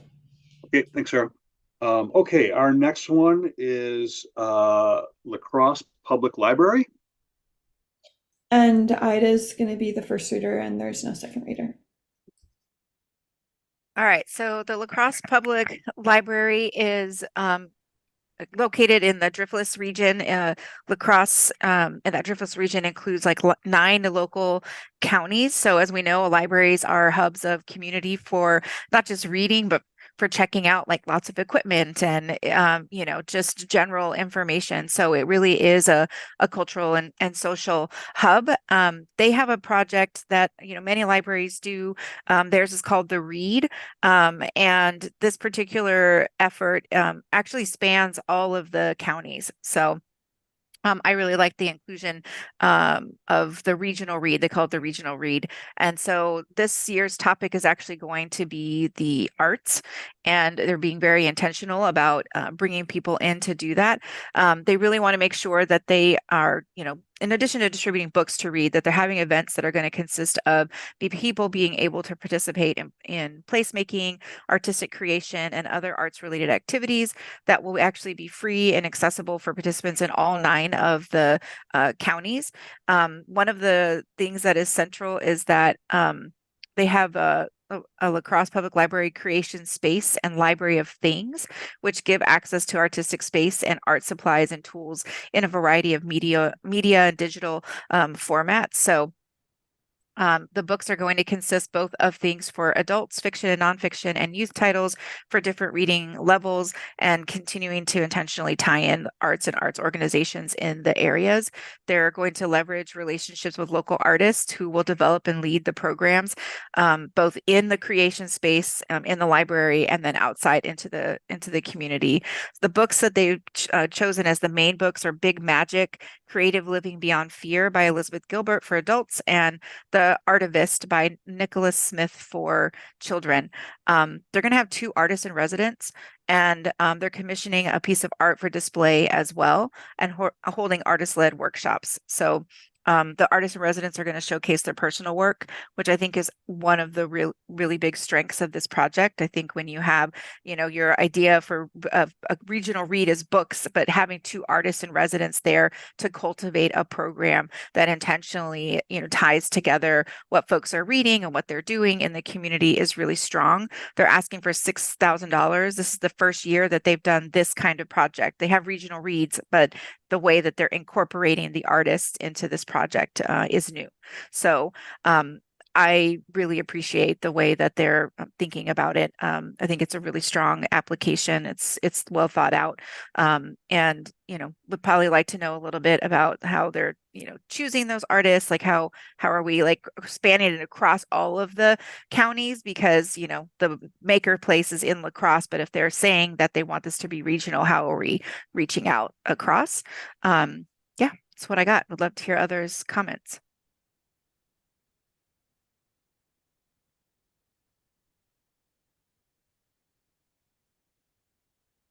Yeah, I think you covered a lot. I really appreciated that this is a regional with the other libraries, that they've planned this based on ongoing observations and input from those regional partner organizations. I think leveraging that creation space to engage with the community, especially with Project Proven at the Technical College, is a strength of this project. I really like seeing that. For me, it would have been helpful to, unless I missed it, to see a proposed survey outline of how they're connecting that to their outcomes. But otherwise, I think everything else seemed pretty clear. Thanks.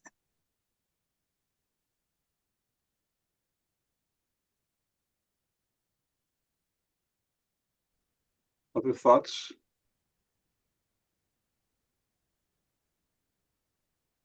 Well, I can jump in. I really like the idea that they have that's been conceived of bringing the arts into the regional reads. I think it's a great idea, and I like some of the examples, storytellings. Oh gosh, Sumiagashi, is that how you say it? I'm sorry. Those sound fun. There were some questions for me on this. It's a project that's going to be in the fall. So like all of our applicants, we can't expect everything to be exactly spelled out, but there were some areas that I wished for more detail. So citizens are going to help create a 4-paneled mural. I didn't see a lot of information, and I hope I didn't miss it, but I didn't see a lot of information about where, when, how will you invite them? How is that going to happen? I would have liked to have seen more there. The timeline felt kind of loose to me. Again, we can't expect everything to be nailed down, so I'm really trying to balance that. But for instance, multiple music programs were part of what is going to be offered in this project, but I don't recall seeing any detail about the multiple music programs aside from their being mentioned. And that to me felt like a fairly substantial piece, I gathered, of what they want to do. And I was concerned not to see more information about that. It just felt like maybe the grant timeline was a little bit ahead of where their own internal timeline is in terms of nailing down some of the details for what's going to happen as part of the regional read. The partnerships were good. I appreciate you mentioning Project Proven, which I thought was really a nice addition and speaks to diversity, as does some of the Banner Project and people who've worked on that in the past. So those things were good. Feels like there's one more thing. Yes, it's this. The project is, as Ida mentioned, features a book for students. And the project suggests that students are going to be reached, and yet I don't really recall reading in the application very much about how students are specifically going to be engaged. Presumably they'll come along to music events and things like that, but I wondered if they're especially targeted with some of the art or in any other ways. Similarly, the Bluff Country Tail Spinners are noted for storytelling, but I didn't see any information, biographies or much else to help me understand the quality of the work and how they'll do it. So just a little more detail in a number of areas would have helped me in terms of my view of the application. I think this is the first year that they're incorporating the arts. So Ken, your questions about the timeline make me wonder if one of the things we should ask them to evaluate is whether or not they felt like they needed to give more time for the art creation. I feel like one of the later applicants that I comment on speaks to, in hindsight, I think in our initial review, we could have said, give yourself more time for the creation of the mural and everything else, because maybe they don't realize how much time goes into making that. And so I wonder if that will get finessed, and if they do this project for a second year, they might extend it beyond the fall, because I do think it's highly compressed and they're doing a lot for the arts, and maybe it's because they don't understand tactically how much is required and going to be required of the artists and the community members and the staff resources at the library. But yeah, that's a good note to add, and something that I wish I had caught earlier first round in terms of the timeline. Ida, I know you put a lot of work into this. Is there anything that I've missed that you can add to? I just want to make sure I ask you that. I don't think so. Okay. I think I appreciate the questions that you brought up that, I think I probably missed, because I was focused on, the artists in residence, which I always think is really great to be able to do the way they're doing that. So my brain was over there. So thank you for y'all's comments.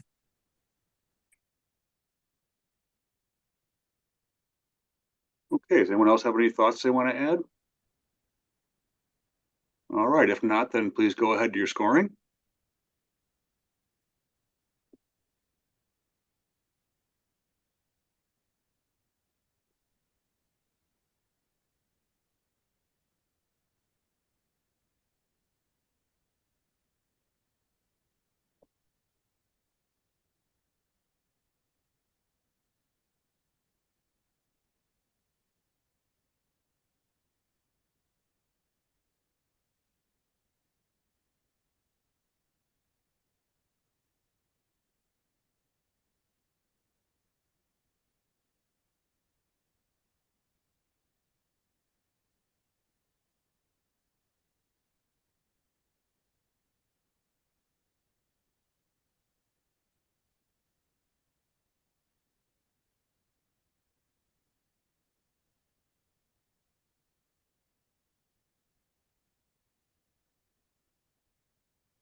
And we're good to go from Dale, Bill. Okay, thanks, Sarah. We're going to take a little break before our next applicant. But I've been keeping track of the first reads and the rest of the conversation, and A lot of the first reads are going into the 3-minute time, which I think we just let this go organically. I think that's perfectly fine. It just seems what this group is doing, and conversation's been really great, so we appreciate that so much. We're staying right on time. We're literally like atomic clock right on time on this, so thank you for everyone for that. Yeah, so just keep the conversation going organically. If it drifts too far over 3 minutes in the first part, I'll raise my hand, but I'll continue to give that little timeline. But I don't want you to feel rushed. I want you to make sure you can have the conversation and keep it going between the panelists. So we'll take a 10-minute break and we'll meet back here at 10:39 and get going at 10:40. So thanks, everybody.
Okay, welcome back, everyone. If we're ready to get started, we can move on to Madison Circus Space, Inc.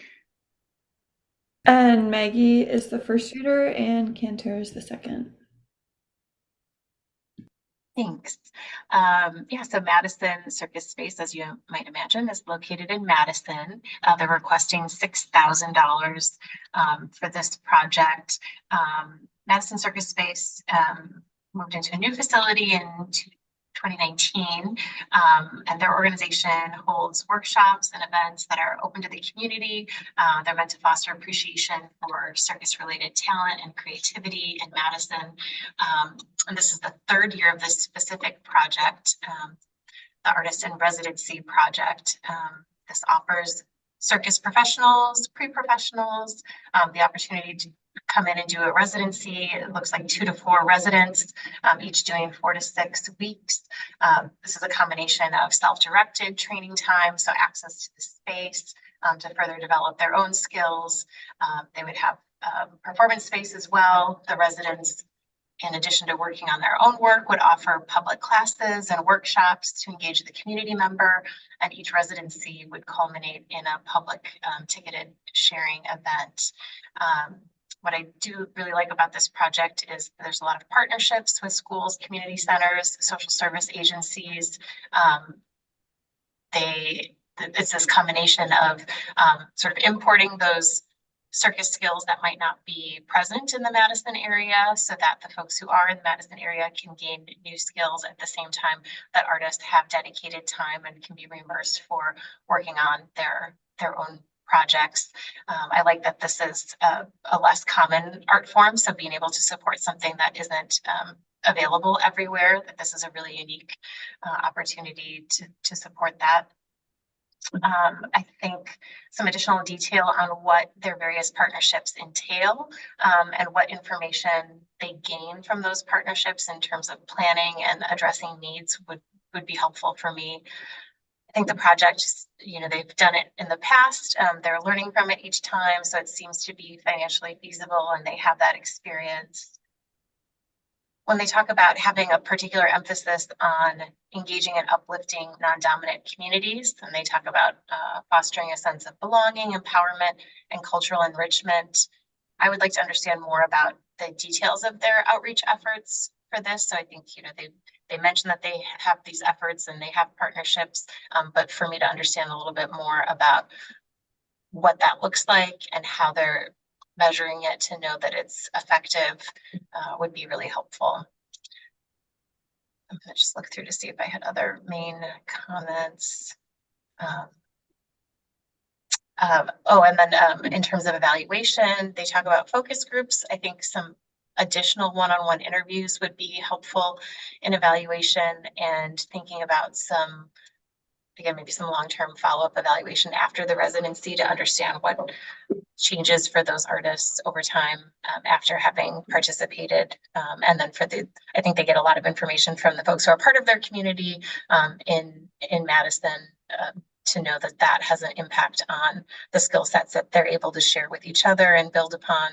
So I think that continues to inform their work going forward, and that's really great. So those are my initial comments. I will yield. Maggie captured a lot of what I was going to say. Good job, Maggie. I would say that to me, they had some of the highest engagement numbers with artists directly, hoping to engage 100 artists directly, engaging 2,000 people and engaging 400 children. And I think it's one of the highest numbers of child engagements across the applicants this year. I would agree that I would love to see more than lip service in terms of how they want to uplift non-dominant communities in circus performance and how they do that. I will say that also one of the weaknesses I felt was around evaluation. I'd like to see more than a Google form for collecting surveys and the informal debrief with the artists, because I think that what they're really aiming to do is measure audience engagement with the circus. And because the circus is so, I don't always think the circus is considered an art form. I think they could use more qualitative metrics and opportunities to really see whether or not this residency and the public performance really helps people to understand and feel more connected to the circus as the arts. I also think more detail on the outcomes and consistency of community members participating in the planning and execution of residency activities would be helpful, such as how and who is serving on the selection committee, assisting with marketing and promotion, and volunteering at workshops and performances, all of that information to know whether or not they truly have community buy-in, or if this is the organization sort of doing a lot of this work.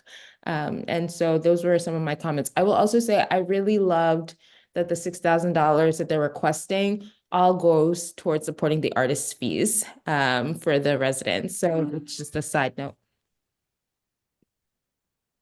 Those are all my additions. Good job, Maggie.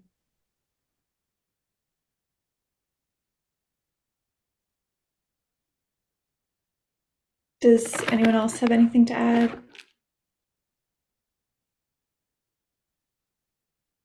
Well, I can jump in and say that I like in terms of the quality of the application, what it's trying to accomplish, I like the 4 areas that they identified in terms of growth areas for the artists in residencies, opportunities to develop, to foster collaboration, to increase community access, and sustain circus arts. So it's a project that's really working to strengthen this area of performing arts. And I like the way that they're doing that.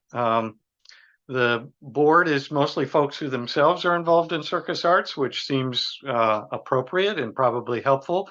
Bios for the 4 people leading were useful.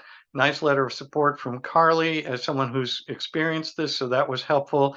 There is $12K in the budget. I wasn't sure how it was divided, and how much the artists get, and would have been interested in that. With regard to the evaluations, I agree. There was one thing that I can add there that I just noticed and thought was a kind of a nice touch, and that was that they mentioned that evaluations often take place in homes, where dinners are part of it, and it's a little bit more of an evening. And I don't know, it's a different way of doing it, and I kind of like that relaxed atmosphere and the longer period of time, and the hope that maybe more valuable information will come from something like that. Interesting to know. Great photos in the support materials. The last thing is Giles Quinn was listed as the staff member. I did not see a bio for Giles. And as someone who's always been on the administrative side of things, I kind of like to know what Giles is up to in terms of contributing to this project, and the skills that Giles brings to it. That's what I have. Thanks. Ditto to the evaluative pieces. Like I always, like as a qualitative researcher, I appreciate the conversational piece, but doing it intentionally, right? Like even if you're having dinner, what are the things you really want to find out and engage people? So I just want to see the intentionality. In regards to engaging non-dominant, definitely echo what's already been said related to that, but furthering that in that when you use the wording non-dominant, it really leaves it very wide. And like, are you talking about BIPOC folks? Are you talking about, veterans? Are you talking about folks with disabilities? I think it's really important that you drill down specifically to populations when you're talking about that. So just a suggestion.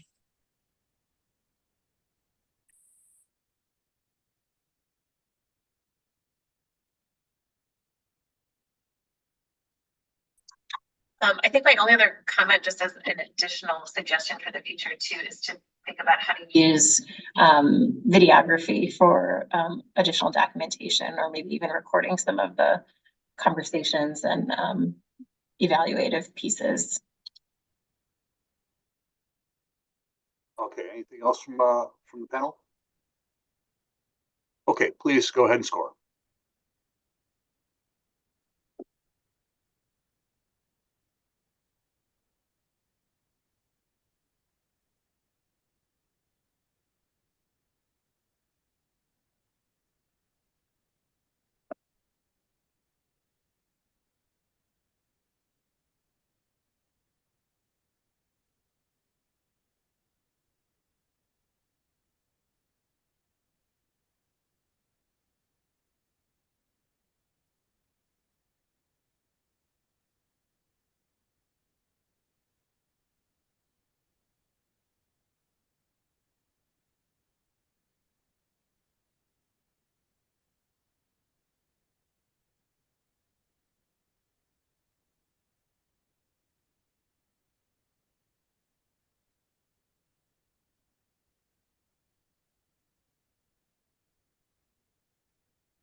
We're good to go from Dale, Bill. Okay, thanks. Okay, our next applicant is Madison Contemporary Dance. And the first reader is Ida, and there's no second reader. So Madison Contemporary Dance is in Madison, Wisconsin. It was founded in 2010 by Sarah Rose, and it became a nonprofit in 2018. Programs that they have on a yearly basis, they have an adult company, youth group program, outreach classes, a summer intensive, 8+ community performances per year, a community dance party, a theater concert, a holiday concert, and a festival.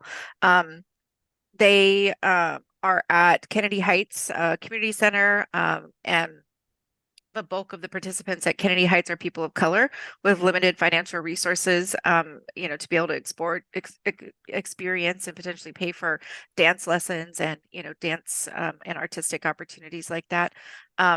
That's important because what they are asking for the funding for is a program called the Voices Collaboration Project, which will foster connections between the studio-trained dancers from Madison, or in ballet, in modern and in modern contemporary, and then also in street style dance, so hip hop, breaking, krump, and house. And so they're really bringing those two worlds together and facilitating the creation of innovative dance works, educational outreach, and community performances. They really want to cultivate more diverse, inclusive, and interconnected dance landscapes between those two dance communities, and bringing that to the students and to diverse student populations. Their project activities that they want to have are no-fee children's classes, so weekly classes at Kennedy Heights Community Center, led by one of the directors or assistant directors, and then a performance potentially at the Overture Center, community dance classes, so 10 or more, and again, no fee participant classes at more local spaces like parks and libraries, potentially daycares, that are taught by a couple of the directors as well.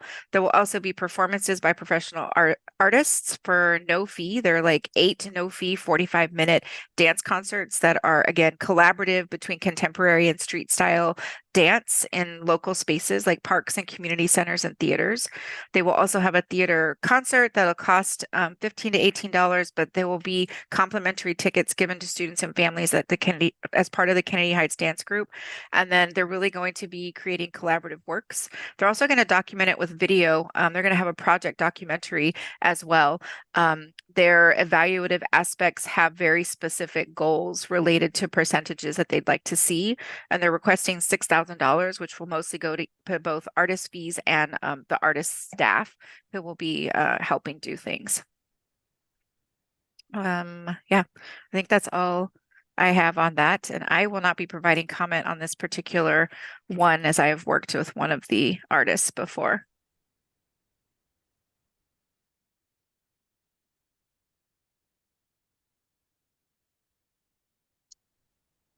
Yeah, I'll jump in just that. I think this is a really dynamic project. I really appreciate the mix of dance styles, and just how much is intentional towards being accessible, trying to get it in spaces, trying to make sure that there are no cost barriers. I appreciate that their evaluation does have some clear outcomes, and year to year they continue that pattern, referring to their past performance and setting new goals. I think some additional one-on-one interviews might be useful. I think that tends to come up. They have a lot of broad partners for outreach, and clearly have the experience to execute on what they have planned. And this was another one where I thought that video documentation could be part of the project in the future. So that was all for me.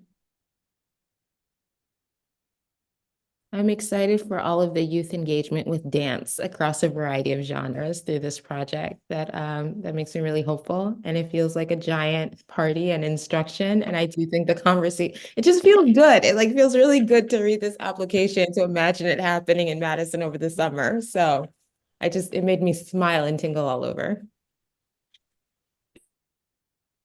Well, as I read it, I thought, wow, there is a lot going on here. Can they really do it? And I believe they can. There is a lot of detail in the itinerary and or the timeline rather.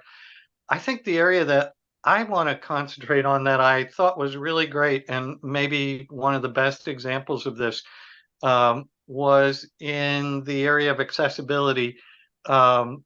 This is a project that is really trying to reach out to lots of different people, diverse groups, people who might not be served so much.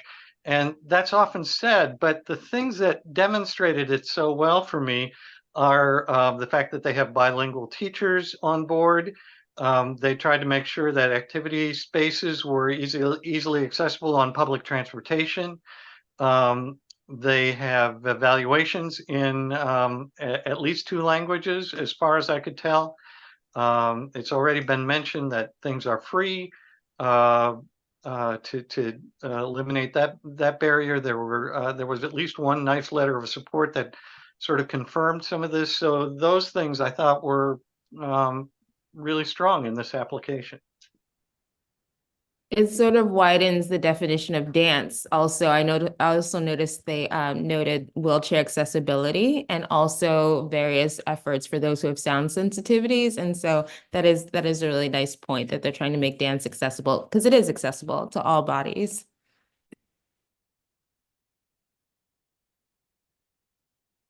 Any other comments? Okay, if not, please go ahead and score. Karen, I just sent you a message about that, about the scoring.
We're good to go from Dale, Bill. Okay, thanks, Sarah. Okay, next up is Make Music Madison, Inc. And the first reader is going to be Ken, and then there's no second reader.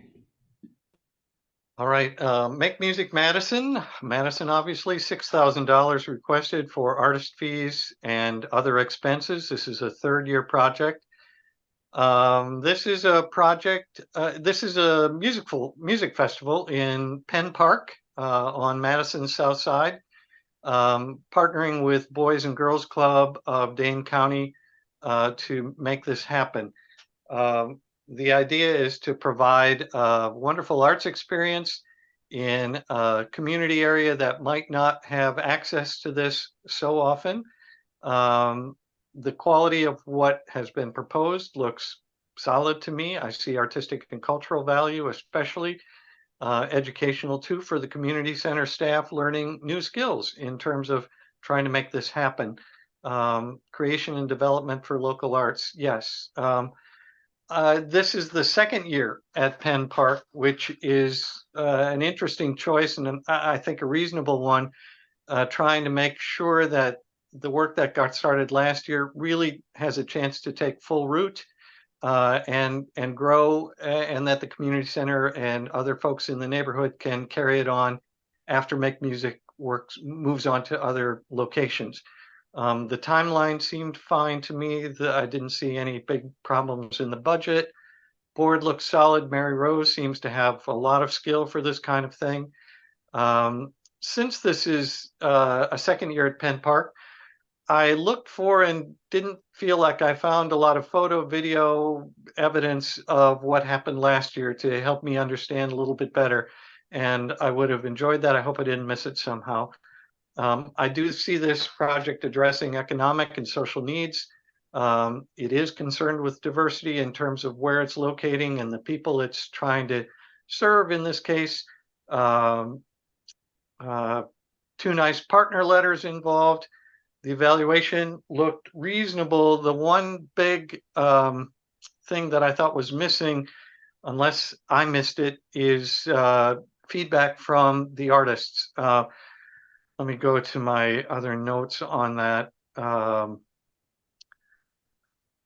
Yeah, I didn't see it evaluating participating artists, given that part of this project is intending to elevate artists from the area who might struggle to find opportunities to perform otherwise.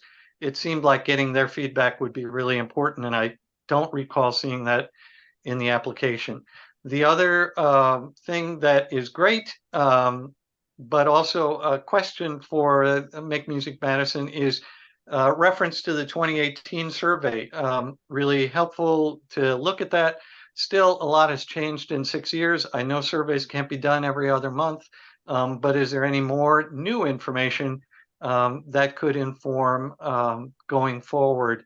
I think that, the 2023 survey, which is new, included a number of favorable comments that I noticed related to diversity, inclusiveness, and variety, all of which speak well to efforts the last time around. I think that's what I have. Let's see. There is no second. So I open it up to all of you.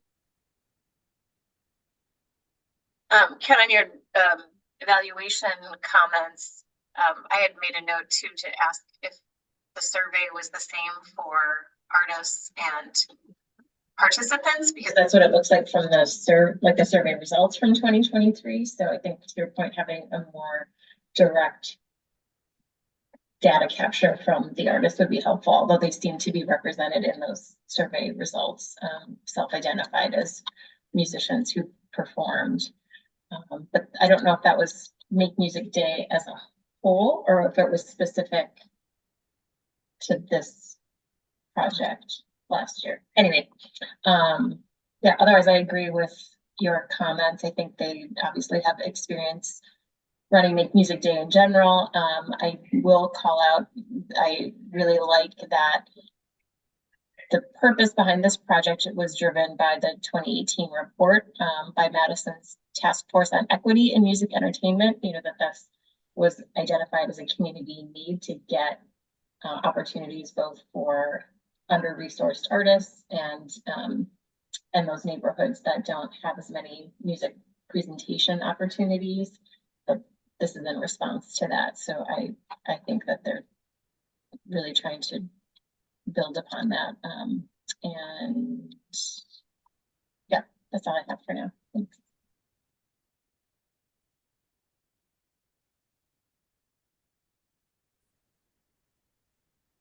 Thoughts? Nothing additional for me. Same. Okay, thank you. Go ahead and score then.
Bill, we're good to go from Dale. Okay, thanks. All right, our next applicant up is the Milwaukee Artists Resource Network. And the first reader is Cantera, and the second is Maggie.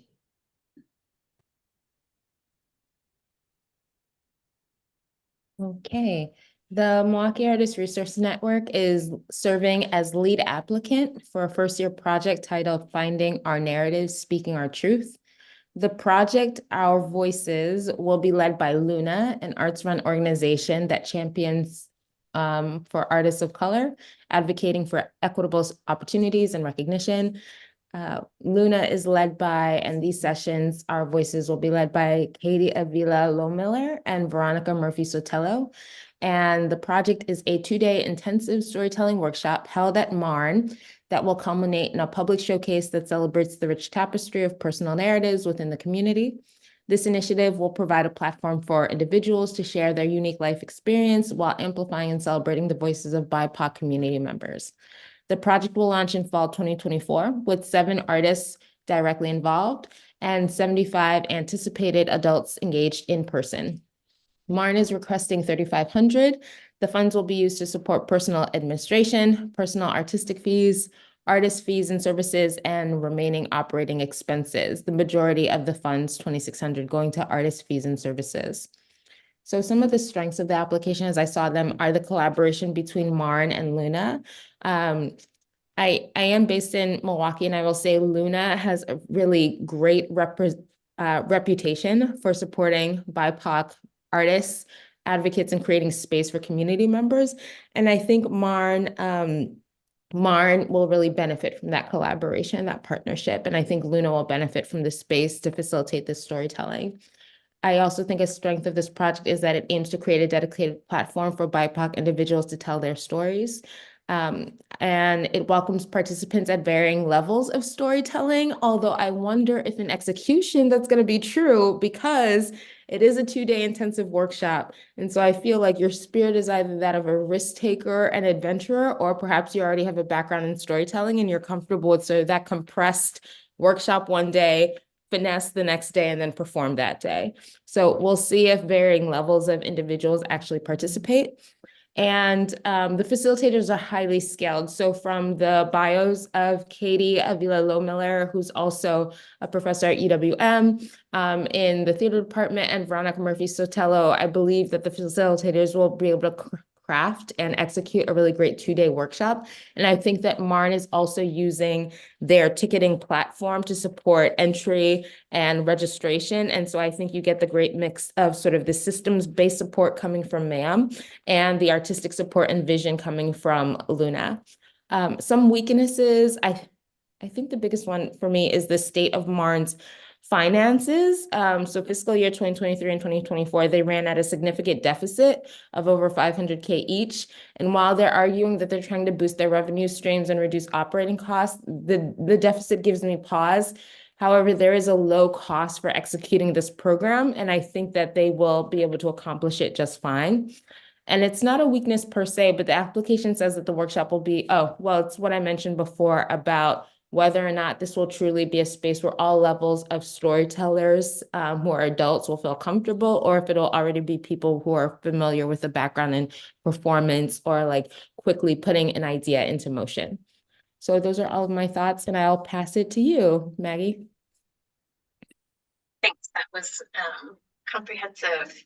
So I don't know that I have a whole lot to add, except that I had a similar thought about how to engage someone who wouldn't typically self-select into a storytelling workshop, as you mentioned, and could there be some lead-up activities, or I don't know. It sounds like there might have to be some personal recruitment and coaxing of participants in that way. And similarly, I think, I said that I believe the staff is certainly qualified, and, I know that the organization has executed things well in the past. I think that even though they addressed the operating deficit, additional explanation about that would have been helpful, especially to understand, I understand that they had significant grant funding that's like getting spent down for their operations, but I did not, maybe somebody else knows or understands. I didn't understand the planned reduction in expenses for next year, like how there's so much of a jump from what the current expenses have been. So that was just confusing to me, but you know, to your point, it didn't make me think that they couldn't do this project. Just was, I would have liked more detail to help me understand the context of all of that. I also thought that the work samples submitted, again, maybe I missed something, but I didn't think they strengthened the application. I'm not really sure what they were, except pictures of, I only saw like pictures of, it looked like a workshop or an engagement, but I didn't think that that was a strengthening point. Not necessarily for this application, but in the future, one of my suggestions might be to think about how to measure this supportive network they're trying to build for BIPOC artists. So I'd just be curious to know how they're thinking through this project and others like it, to know that maybe that ripple effect is actually happening. And with that, I will yield. Yeah, so the photos, I don't think the photos add. I think a video file would have been helpful, especially since the two facilitators are performers. But the photos show the interior of the gallery performance space at Marne, where people would be performing on the stage. So you see Hoops, which is a performance that was held in workshop, I think, at Marne, and then some of Luna's previous facilitation work, like with the poster paper. But again, I don't know if it supports seeing the work that they do as storytellers. And then I'm not sure why they included the photo of the workshop space, if that's just to get a sense of Marne's space and where individuals will gather for the workshop. But I agree with you. And I think this is why, Maggie, your point about supporting BIPOC artists, I think these strategic partnerships could be really helpful for Marne in doing that, because I do think that perhaps a lot of the participants will be people who are pulled from Katie and Veronica's networks. And so perhaps one of the evaluation tools could also be a debrief between Marne and Luna, and sort of how this partnership helped to amplify and make BIPOC artists feel more comfortable with Marne and see Marne as a resource. That could be really helpful for Marne going forward, and for Luna for thinking about this partnership. Yeah, that's a great thought. Yeah, and I would just add to the context piece related to the budget. I think when I saw it, I was also jarred, but also working in a performing arts space and hearing conversations nationally about physical spaces, which this is the first time I think in the grants that we've looked at, other than the library, right, which has a municipal operating budget. Like these nonprofit spaces like this have had significant sales and rental reductions, you know, still post-COVID. And I'm wondering if that isn't, you know, if that is part of it. I would love to hear that part of the narrative as well, because it lends to what you're saying. Those strategic partnerships then, you know, give you a better idea. If they're increasing those, then it can potentially increase, you know, that revenue, so that budget, you know, continues to get a little bit better. But just more of a curiosity, because of the space being so drastically different than the other, you know, evaluate our grants that we've already looked at. Continuing with the budget, it's funny, I use that exact word, jarring, in my notes. One of the things that I noticed is mention of a fund reserve, but I didn't see what the value of that was. And so I didn't know how valuable that was towards these larger deficits. And that detail might have helped me feel a little bit more comfortable. Otherwise, I'm still kind of struggling with that piece of it.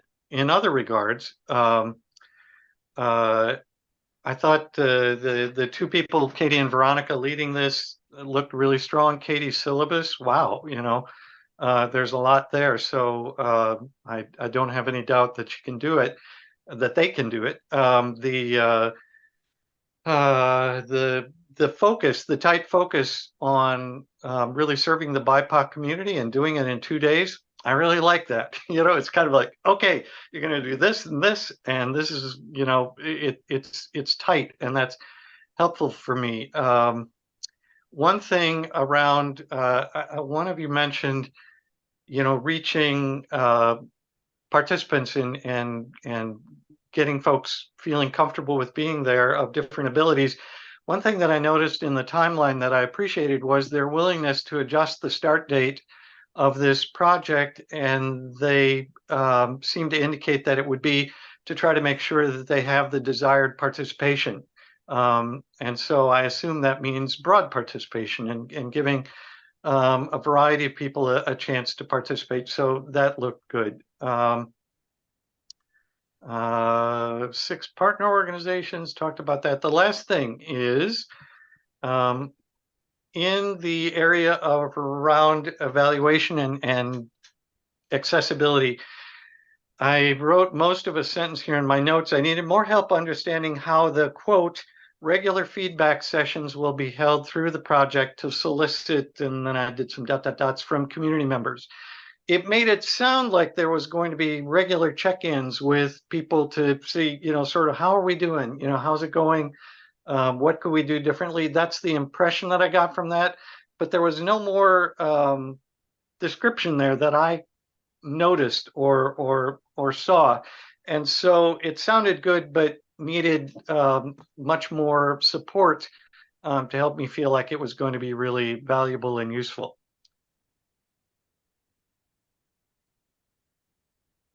Okay, any other comments? Okay, if not, then please go ahead and score.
Bill, we're good to go from Dale. Okay, thank you. Up next is Mitchell Street Arts Collaborative, Inc. And the first reader is Ken, and the reader is Cantera. Okay, Milwaukee's Southside Miniature Exhibition by Mitchell Street Arts Collaborative. 6,000 requested, all for artist fees. It's the first year in the project. This project will create and display miniatures of neighborhood homes from the Mitchell Street area. And these homes are deemed to have unique cultural and architectural qualities. The models will be displayed in the public gallery, and the project will include workshops addressing neighborhood racial demographic shifts and their consequences over time. I really like the involvement and think it's critical that urban anthropology is involved in Cantera. I'm really going to be curious about your thoughts around this as an anthropologist, but it looked really good to me. Their role is going to be identifying homes on which the miniatures will be based and to research the demographic history. It looks like urban anthropology has a lot of skill in this area based on what I could tell. The quality of the art, based in the work samples, the photos that I saw looked good. I see education and social and cultural value in all of this for people who see this, especially for the neighborhood. I didn't see any particular budget issues except that I wasn't sure about stipends for the key artists and folks involved. and would have appreciated that information. I see artist fees in the budget, so I assume that these folks are going to be paid, but I would like to know more about that. Let's see, evaluation plan seemed reasonable. I think that the letter from the alderman helped cement in my mind the value of Mitchell Street in the neighborhood and the work that it's doing. It certainly seems to be serving a diverse community, and that was evident to me. The one big concern for me about the application revolved around the two people who are going to lead it. I'm sorry, I can't find the names, the two names. There are two. The person I'm concerned about is Bella Bewer. I hope I'm saying that correctly, who is the architect here, and as a result, to me, someone who's really important to the project. I didn't see any biographical information about Bella. I saw Bella mentioned, and that was about it. So I did a little bit more digging myself to try to find information about Bella, and I'm not convinced that I did. I'm pretty sure that I did, but it was a different spelling of the last name. And so all of this caused me to feel a little bit unsettled about the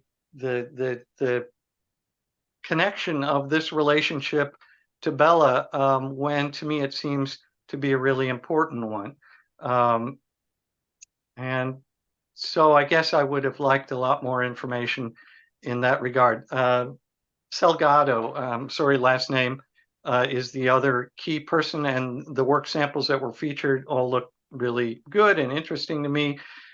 This is, as I think we mentioned about circus arts, a less common art form, I think, and so I appreciate it for that reason. The board members are all quite new, a young organization, but look to have useful skills for this. Community participation. Again, urban anthropology was a good relationship, really vital, I think, to make this work. I see youth included in audience projections. Wondered whether there was anything more around that rather than just kind of assuming that they're general attendance, but I didn't see more about that. Really glad you intend to have conversations with attendees as opposed to just asking for written information, because I would imagine that maybe some of the folks who attend this exhibition would be more comfortable talking than trying to write things. So I appreciated the idea of really speaking out and engaging folks in conversation that way. I think that's what I have. Kantara, you're next. Help me with what I missed. Ken, what you have is a lot. I will add out the gate that I really love this application. I think that it's one of the clearest applications I've read this cycle, and that's true from its initial submission and the grant review. I think Maggie talked about in a previous application the importance of bullets, and I think it's really easy to follow the narrative of this application. So that's one. The other is that I appreciate the creativity of the project in terms of the combination of architecture, miniature interiors, and research to discuss shifting landscapes and relationships to their environment and communities. Ida, I think you mentioned this with regard to the King Drive app, how, I think it was you, Ida, how the community might change over time and how the app might respond to this. And I feel like this project is a project that's responding to the shifting nature of the community. And it's doing so after conversations with community members. And I think one of the lines in the application was people only speak to those that look like them, was a recurring statement in the community listening sessions held at MISA last year. And so this project really addresses that complex community concern, but doing so through works of art that are literally structures that people see in their community. I think to respond to Bella and Whitney, Salgado's participation. And so this was one of the things that I really appreciate about this application is that in the narrative, they respond directly to WAB panel comments. So in their first round, we must have asked about why Whitney and why Bella. And so I agree still, Ken, that there's not a bio on Bella, but she was chosen because of her experience, not only as a professional architect, but because she has experience making miniature structures, which we got to see the images of. But again, a bio is always nice so that you can see the credentials of the people you're working with. And I think that the individuals leading the project seem knowledgeable and capable. I enjoy the evaluation methods, especially Ken, what you already pointed to, that so much of this is rooted in conversation. I also like that they responded to what do we do with the miniatures after, and that the Milwaukee Public Library is interested in displaying them. And also I like the idea of the workshop. So it's not just Whitney and Bella creating these things, but also having workshops so community members can learn how to create their own miniatures and have that transferable skill. The timeline seems very feasible to me. And I think a concern that I had, I'm really thinking about budgets today, but I was a little concerned that they're requesting $6,000 and that's exactly half of the total budget. And it'd be great to see a greater pool of funding or support coming from other entities. So those are all of my additional comments because Ken covered everything. Thanks, Ken.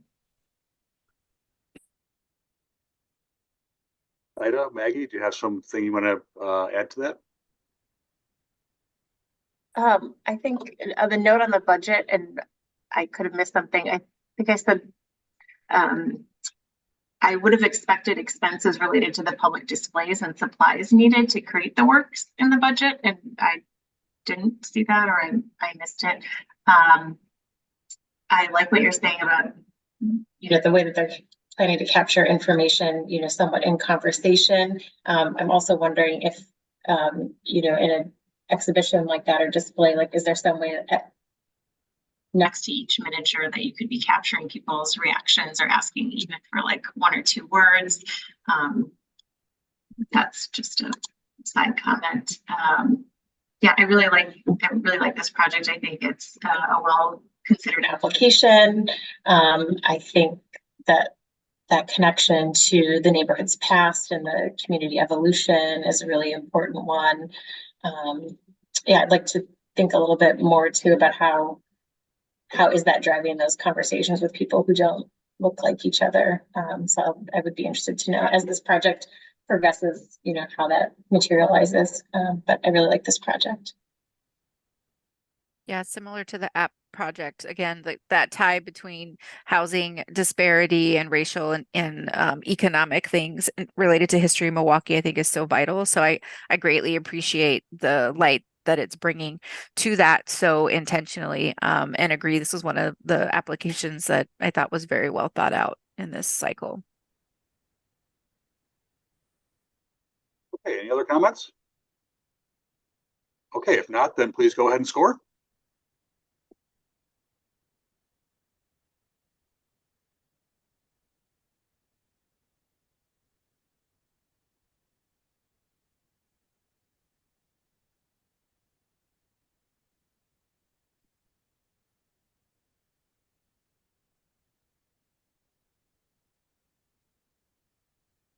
I'm sorry, this is very late in the process.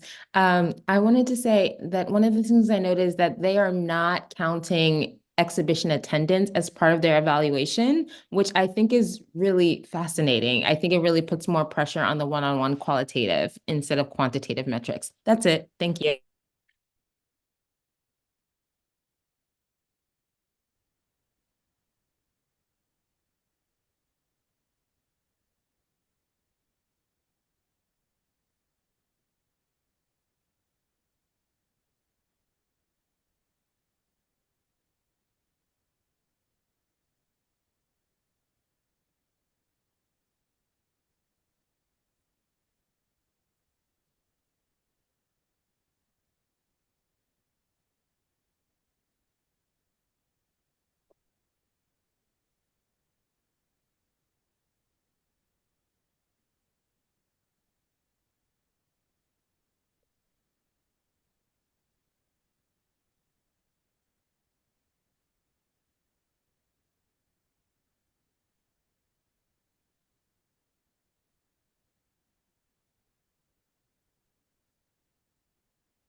We're good to go from Dale, Bill. Thank you. Next up, we have Mount Horeb Area Arts Association. And the first reader is Maggie, and the second reader is Ken. Thanks. So this project, the organization is based in Mount Horeb and serves the surrounding regions. This project is happening within the township of Primrose. They're requesting $6,000, and this project is in its first year. It's called A Breath of Fresh Art, which I had to think before I say it. Your brain jumps to a different word. And this is a 2-day event aimed at building connections across urban and rural landscapes, including art installation and performances co-produced with Catherine Kramer Projects. It's held at Primrose Retreat. A Breath of Fresh Art will have an overall theme of democracy in life and art. So it will include workshops on that theme, as well as more than 25 artists performing in genres of dance, music, poetry, sharing visual arts as well. I think the strengths of this application is the breadth of disciplines, and it sounds like a lot of meaningful engagement points for audience and participants. I really like the urban-rural connection points. I think the personnel and their experience with, they didn't refer to them as, previous year projects, but like pilot projects that have informed this 2-day event and what they've learned from them. Let me just roll down here. I think, the location looks really lovely, and it sounds like they're involving a lot of folks in the planning. Some of the weaknesses for me is seeing a little bit more range in the work samples. I think the highlight reel that was included, I would have liked to have heard some of the music as work samples as well. I think I love this theme of democracy in life and art, and understanding a little bit more about how they are connecting that through their evaluation process of how everyone is exploring that. I really like the concept of helping communities to connect to the quote rich experience of rural life ways, and the quality of the work that they did show and the folks involved seems appropriate. In the budget, for me, some of the fees that were being paid seem low, but it just might be the scope of this project. Otherwise, I thought the range of skills involved were of high quality. I would have liked some additional context about the community and its needs, or what that needs assessment is. But it sounds like there's enthusiasm about past projects, which I think indicates that it is addressing something that the community wants. And again, I would have liked to see something in the evaluation that speaks directly to the theme, especially if that theme is changing year to year. And then my last note for them was, it sounds like they're selecting artists by invitation only. So I'd like to know, or would have them consider how they might be serving participants or asking artists for potential referrals to expand the reach of the folks that they know individually to invite for participation. And with that, I will pass it on to Ken. Thanks, Maggie. I found myself nodding along with you on your comments. In general, I thought it looked like a nice quality project. I like the idea of trying to bridge urban and rural for a variety of reasons, and noted in their application that they feel like they have succeeded from past years to more recent years in bringing more or less folks from urban and rural areas in equal numbers. 30 volunteers supporting the effort sounded good to me. I liked, in terms of evaluation, I liked as we've talked about it before, the effort to actually have phone conversations afterwards. There was mention of if people were willing to give their phone number so that they could contact them later and get a chance to talk more in detail rather than just right on the spot. I could have used a little bit more bio information for Greg and Patty to feel good about their role and their ability to take it on well. I think that those are the major comments. Yeah, I think that's it. Thank you. I really like that they specifically mentioned the artists in the evaluative piece, because y'all heard me say that, like, I want the intentionality of the people who are participating in that to also be able to give feedback as well. So I greatly appreciated that, but also the opportunity for the phone conversations. Nothing else to add. You guys covered it. Okay, if there's no other comments, then please go ahead and score.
We're good to go from Dale, Bill.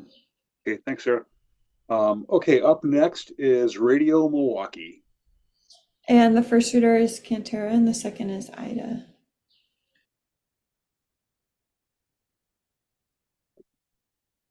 All right. Radio Milwaukee is seeking funds for a second-year project set to begin after July 1st. And that project is funding for their monthly concert series, Latest and Greatest Live. The project extends the digital series, Latest and Greatest Live, hosted by Anthony Foster of Hyphen, Radio Milwaukee's quote-unquote urban alternative station. Designed to showcase and support musicians from across the state, Latest and Greatest Live is curated by Hyphen's founder, Tariq Moody, and music director, Element Everest Blanks, to ensure local artists receive a spotlight, and will be held at the 88.9 studio in Milwaukee's Walker's Point neighborhood. The event will celebrate Milwaukee's urban alternative music scene and its community by hosting 3 local talents, 2 local performers, and a DJ on the first Friday of each month. 50 artists will be directly involved in the project, and Radio Milwaukee hopes to engage 900 adults in person and 60 children in person.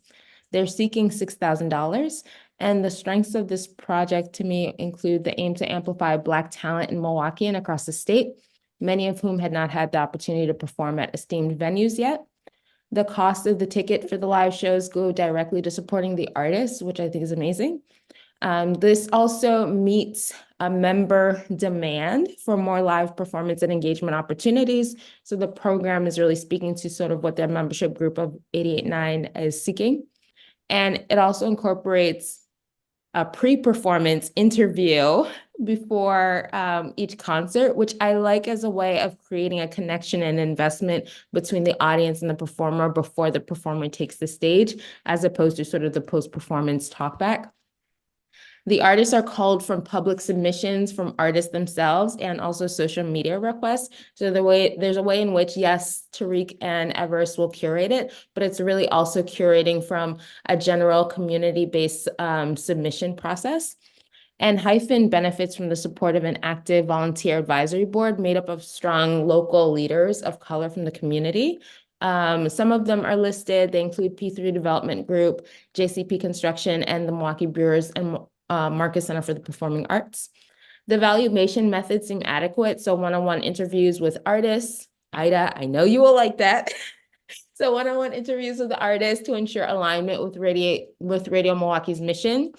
Pre-performance interviews, post-event interviews with artists, and they're also going to be monitoring attendance and registration data to get a quantitative analysis of the event.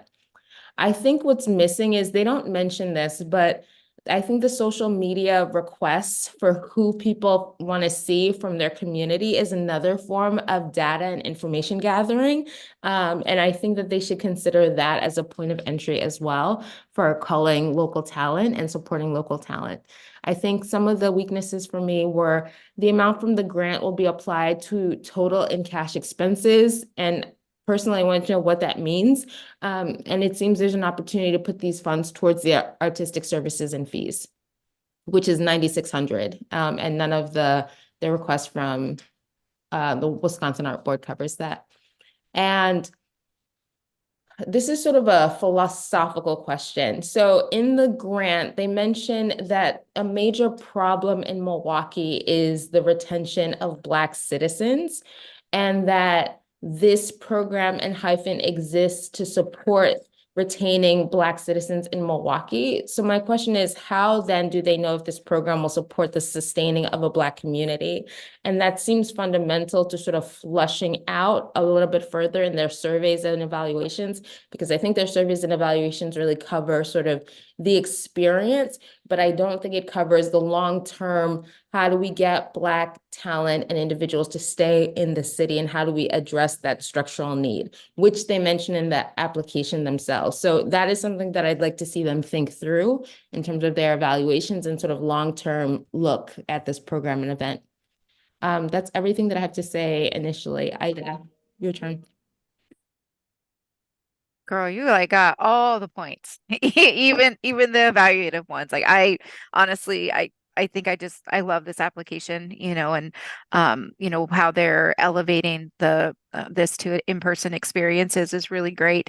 And I appreciate that it grew out of those listening tours, that they're being responsive. But similar concerns that you shared related to that, if you have a big goal, like even if they're little steps, what are the little steps you're having to get there? I think this is another one of those places where I'd love to see, you talked about social media, but again, there are festivals and music things, like there are things going on all around Milwaukee. And so are there ways to engage those folks to let them know that this is happening, right? Because I think that lends itself to creating the community that they say that they want to create to retain people as well, right? It's going to these other places to then, use similar audience experience to get people to more things. So yeah, great job.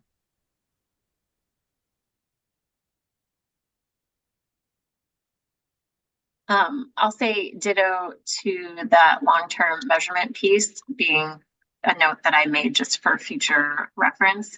But I know that that's a challenge for all of our organizations to figure out how do we draw that through line to those really lofty systemic changes that we know and believe the work adds to and moves forward. But what are some of the markers that could be thought about in the future? But otherwise, I really like this project. I did make a note that additional revenue sources would make the project budget stronger. And I know that they didn't explain, I don't think, the budget surpluses, but those are not major points. And yeah, another plus one that I appreciated the quarterly input from the advisory board, and I had made a note about the listening tour as well. But I thought that was really strong evidence of how they're trying to be responsive in this project. I yield.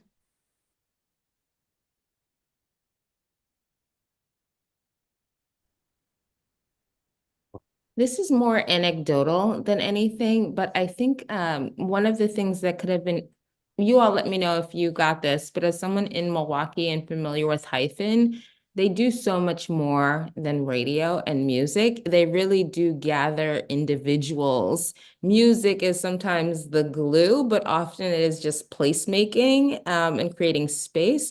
And I wonder if you got that from this application, or future support material could include some of the other events that they host, like Black and Brew, which is focused on Black breweries in Milwaukee, right? And held at Sugar Maple, a local bar, or some of the other events that they do that really sort of redefine what a radio station could be doing in community, so as to gather more Black individuals and create a sense of community, so that Black individuals feel like, why would I leave Milwaukee? Like, my community is here. So I think that supporting material and more on Tariq and Everest could be helpful going forward for folks who are outside of Milwaukee reading this application. But maybe you guys got all of that.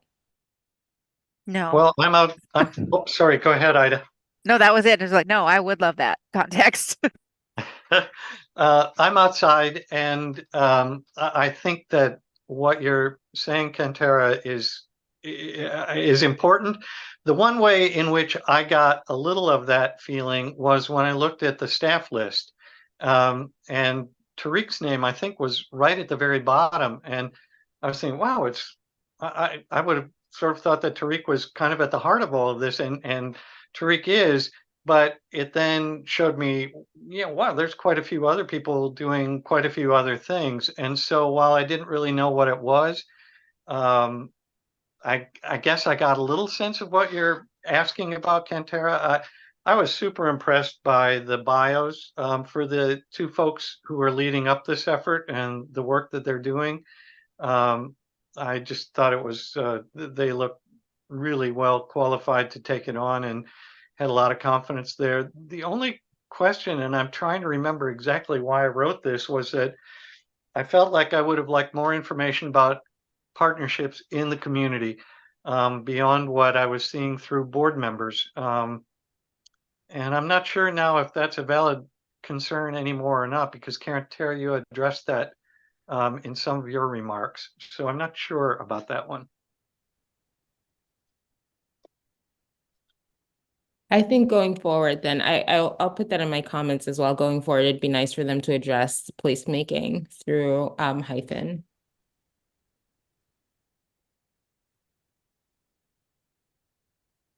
Okay, any other comments? If not, please go ahead and score. Just a note that I'm appreciating the conversations that you have and the discussions, and appreciating your differentiation between the good ideas that you have to suggest versus how it aligns with criteria and the things that we're asking for. I really appreciate that about this panel. And so there is a section, you probably already know, in the panelist comment sheet where you can put those kinds of suggestions, and that would be perfect. The more of those we get, the richer the experiences. So thank you all for that.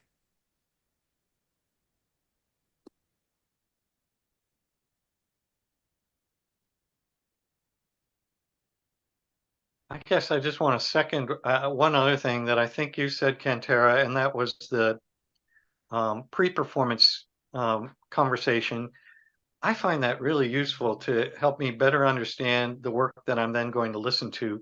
And I feel a stronger connection to it, generally speaking. So I appreciate that you mentioned that and noticed it myself and really liked it.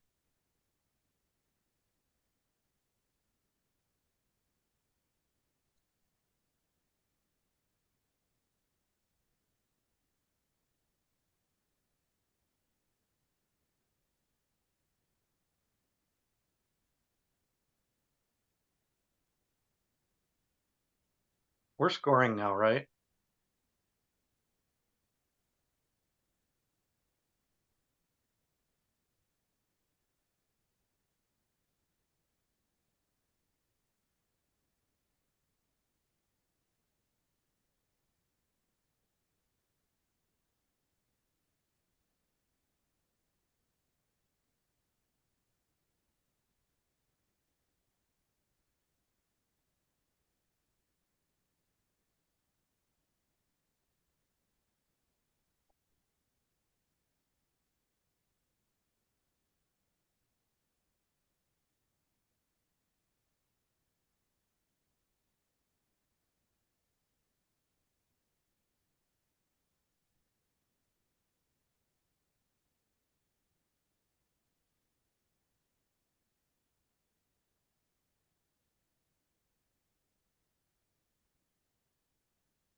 Bill, we're ready to Okay, great, thank you. go from Dale.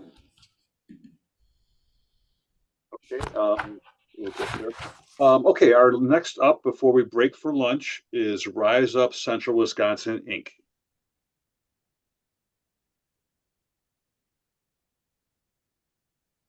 And Maggie, you're the first reader. Got it. Sorry. Nope. It's all good. Yeah, Rise Up Central Wisconsin. So they are located in Wausau, Wisconsin. This particular project is serving Wood County, which is not the county that Wausau is located in, but is southwest of that county. Rise Up has been a nonprofit since 2017, and it's really centered around using mural as participatory art and building connections across the community. So they've completed, if I'm remembering correctly, 4 murals to date, and they're working on this project with Wood County, as well as another mural in Wausau with the Hmong American Center. So this is requesting $6,000. This is the second year technically of this project called Mural of Hope Inspiring Futures. So in the first year of the project, they worked with more than 20 participants, particularly from a youth diversion program, to inform what the project would be. And this next phase is the planning and execution of installing a mural in downtown Wisconsin Rapids. So the goals of the project are certainly community spirit and sense of pride, contributing to social cohesion and social bonds. It is really focused on giving a voice to youth in Wood County to imagine what they would want their communities to be and what that expression should look like.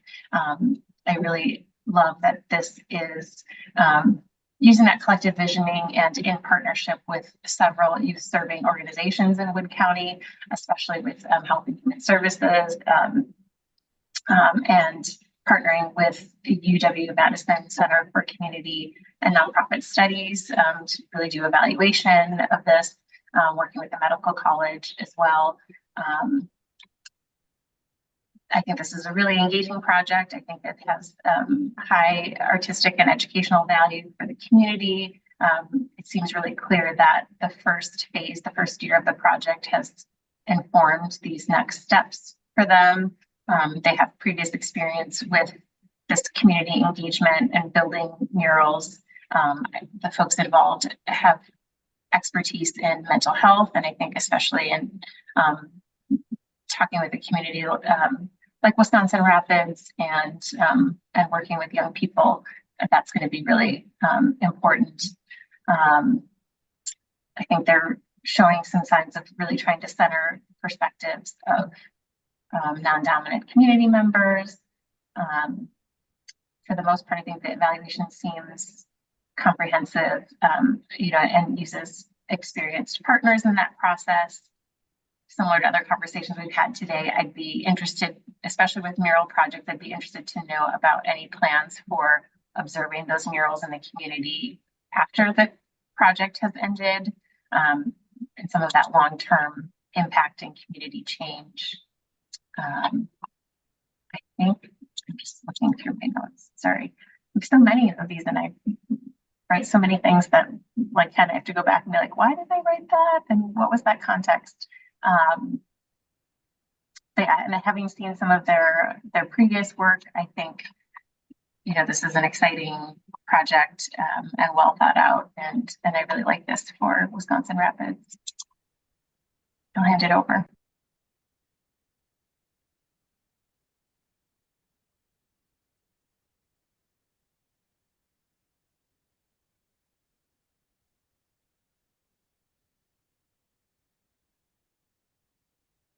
Any other comments from other panelists?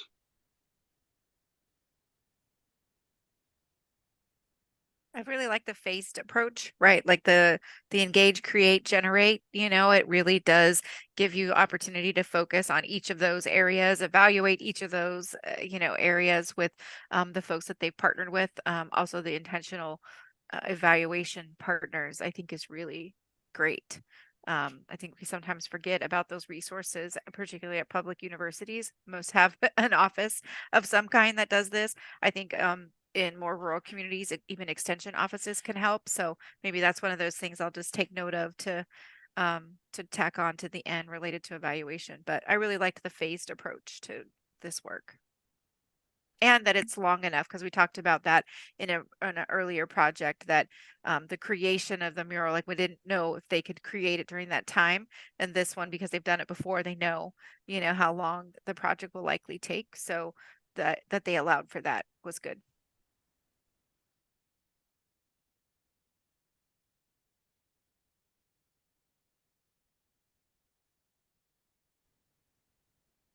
Other thoughts?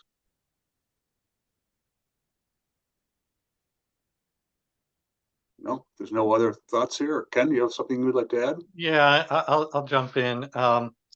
As Maggie pointed out, the application talks in some detail about having learned from previous experiences, but I could not find an actual example of something that had been learned, and I really wanted to hear that because there was a lot of effort saying, we've done this, we've experienced this, we're going to put that to use, and I just wanted to have an example there, or more than one.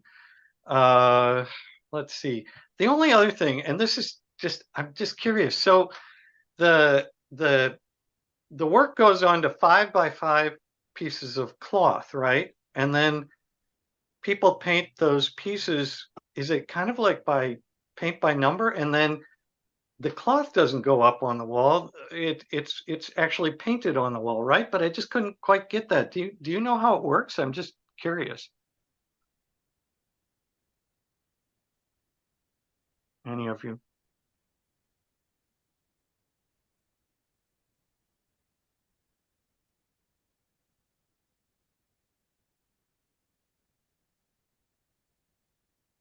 No, I don't have enough detail to answer that.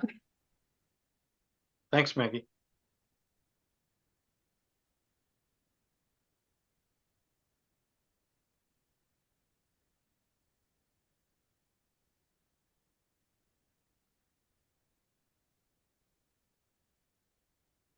No other comments, no other thoughts? Okay, then I think we can score this one.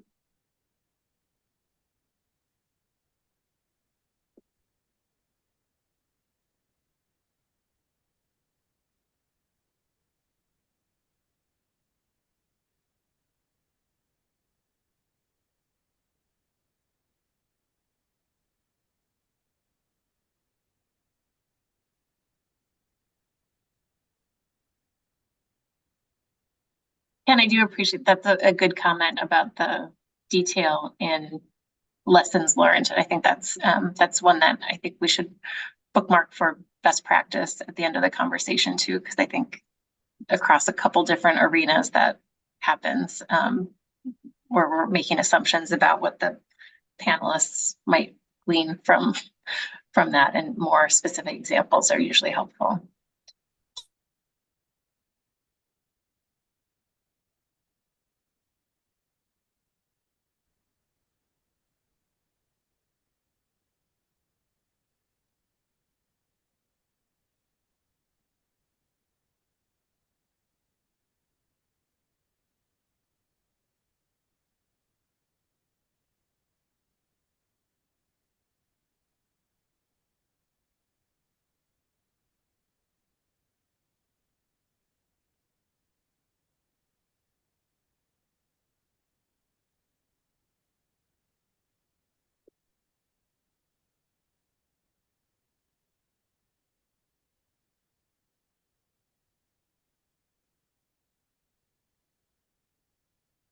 I So see. Go ahead, Sarah.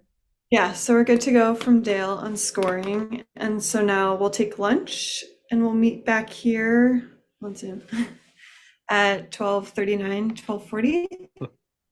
12:39 sounds And- perfect. And Karen, are you gonna end the Zoom and we'll hop back I on, will. or I actually will do that and then we'll recommence. So thank you all so much. Okay, see everyone soon. See you shortly. All righty. Bye.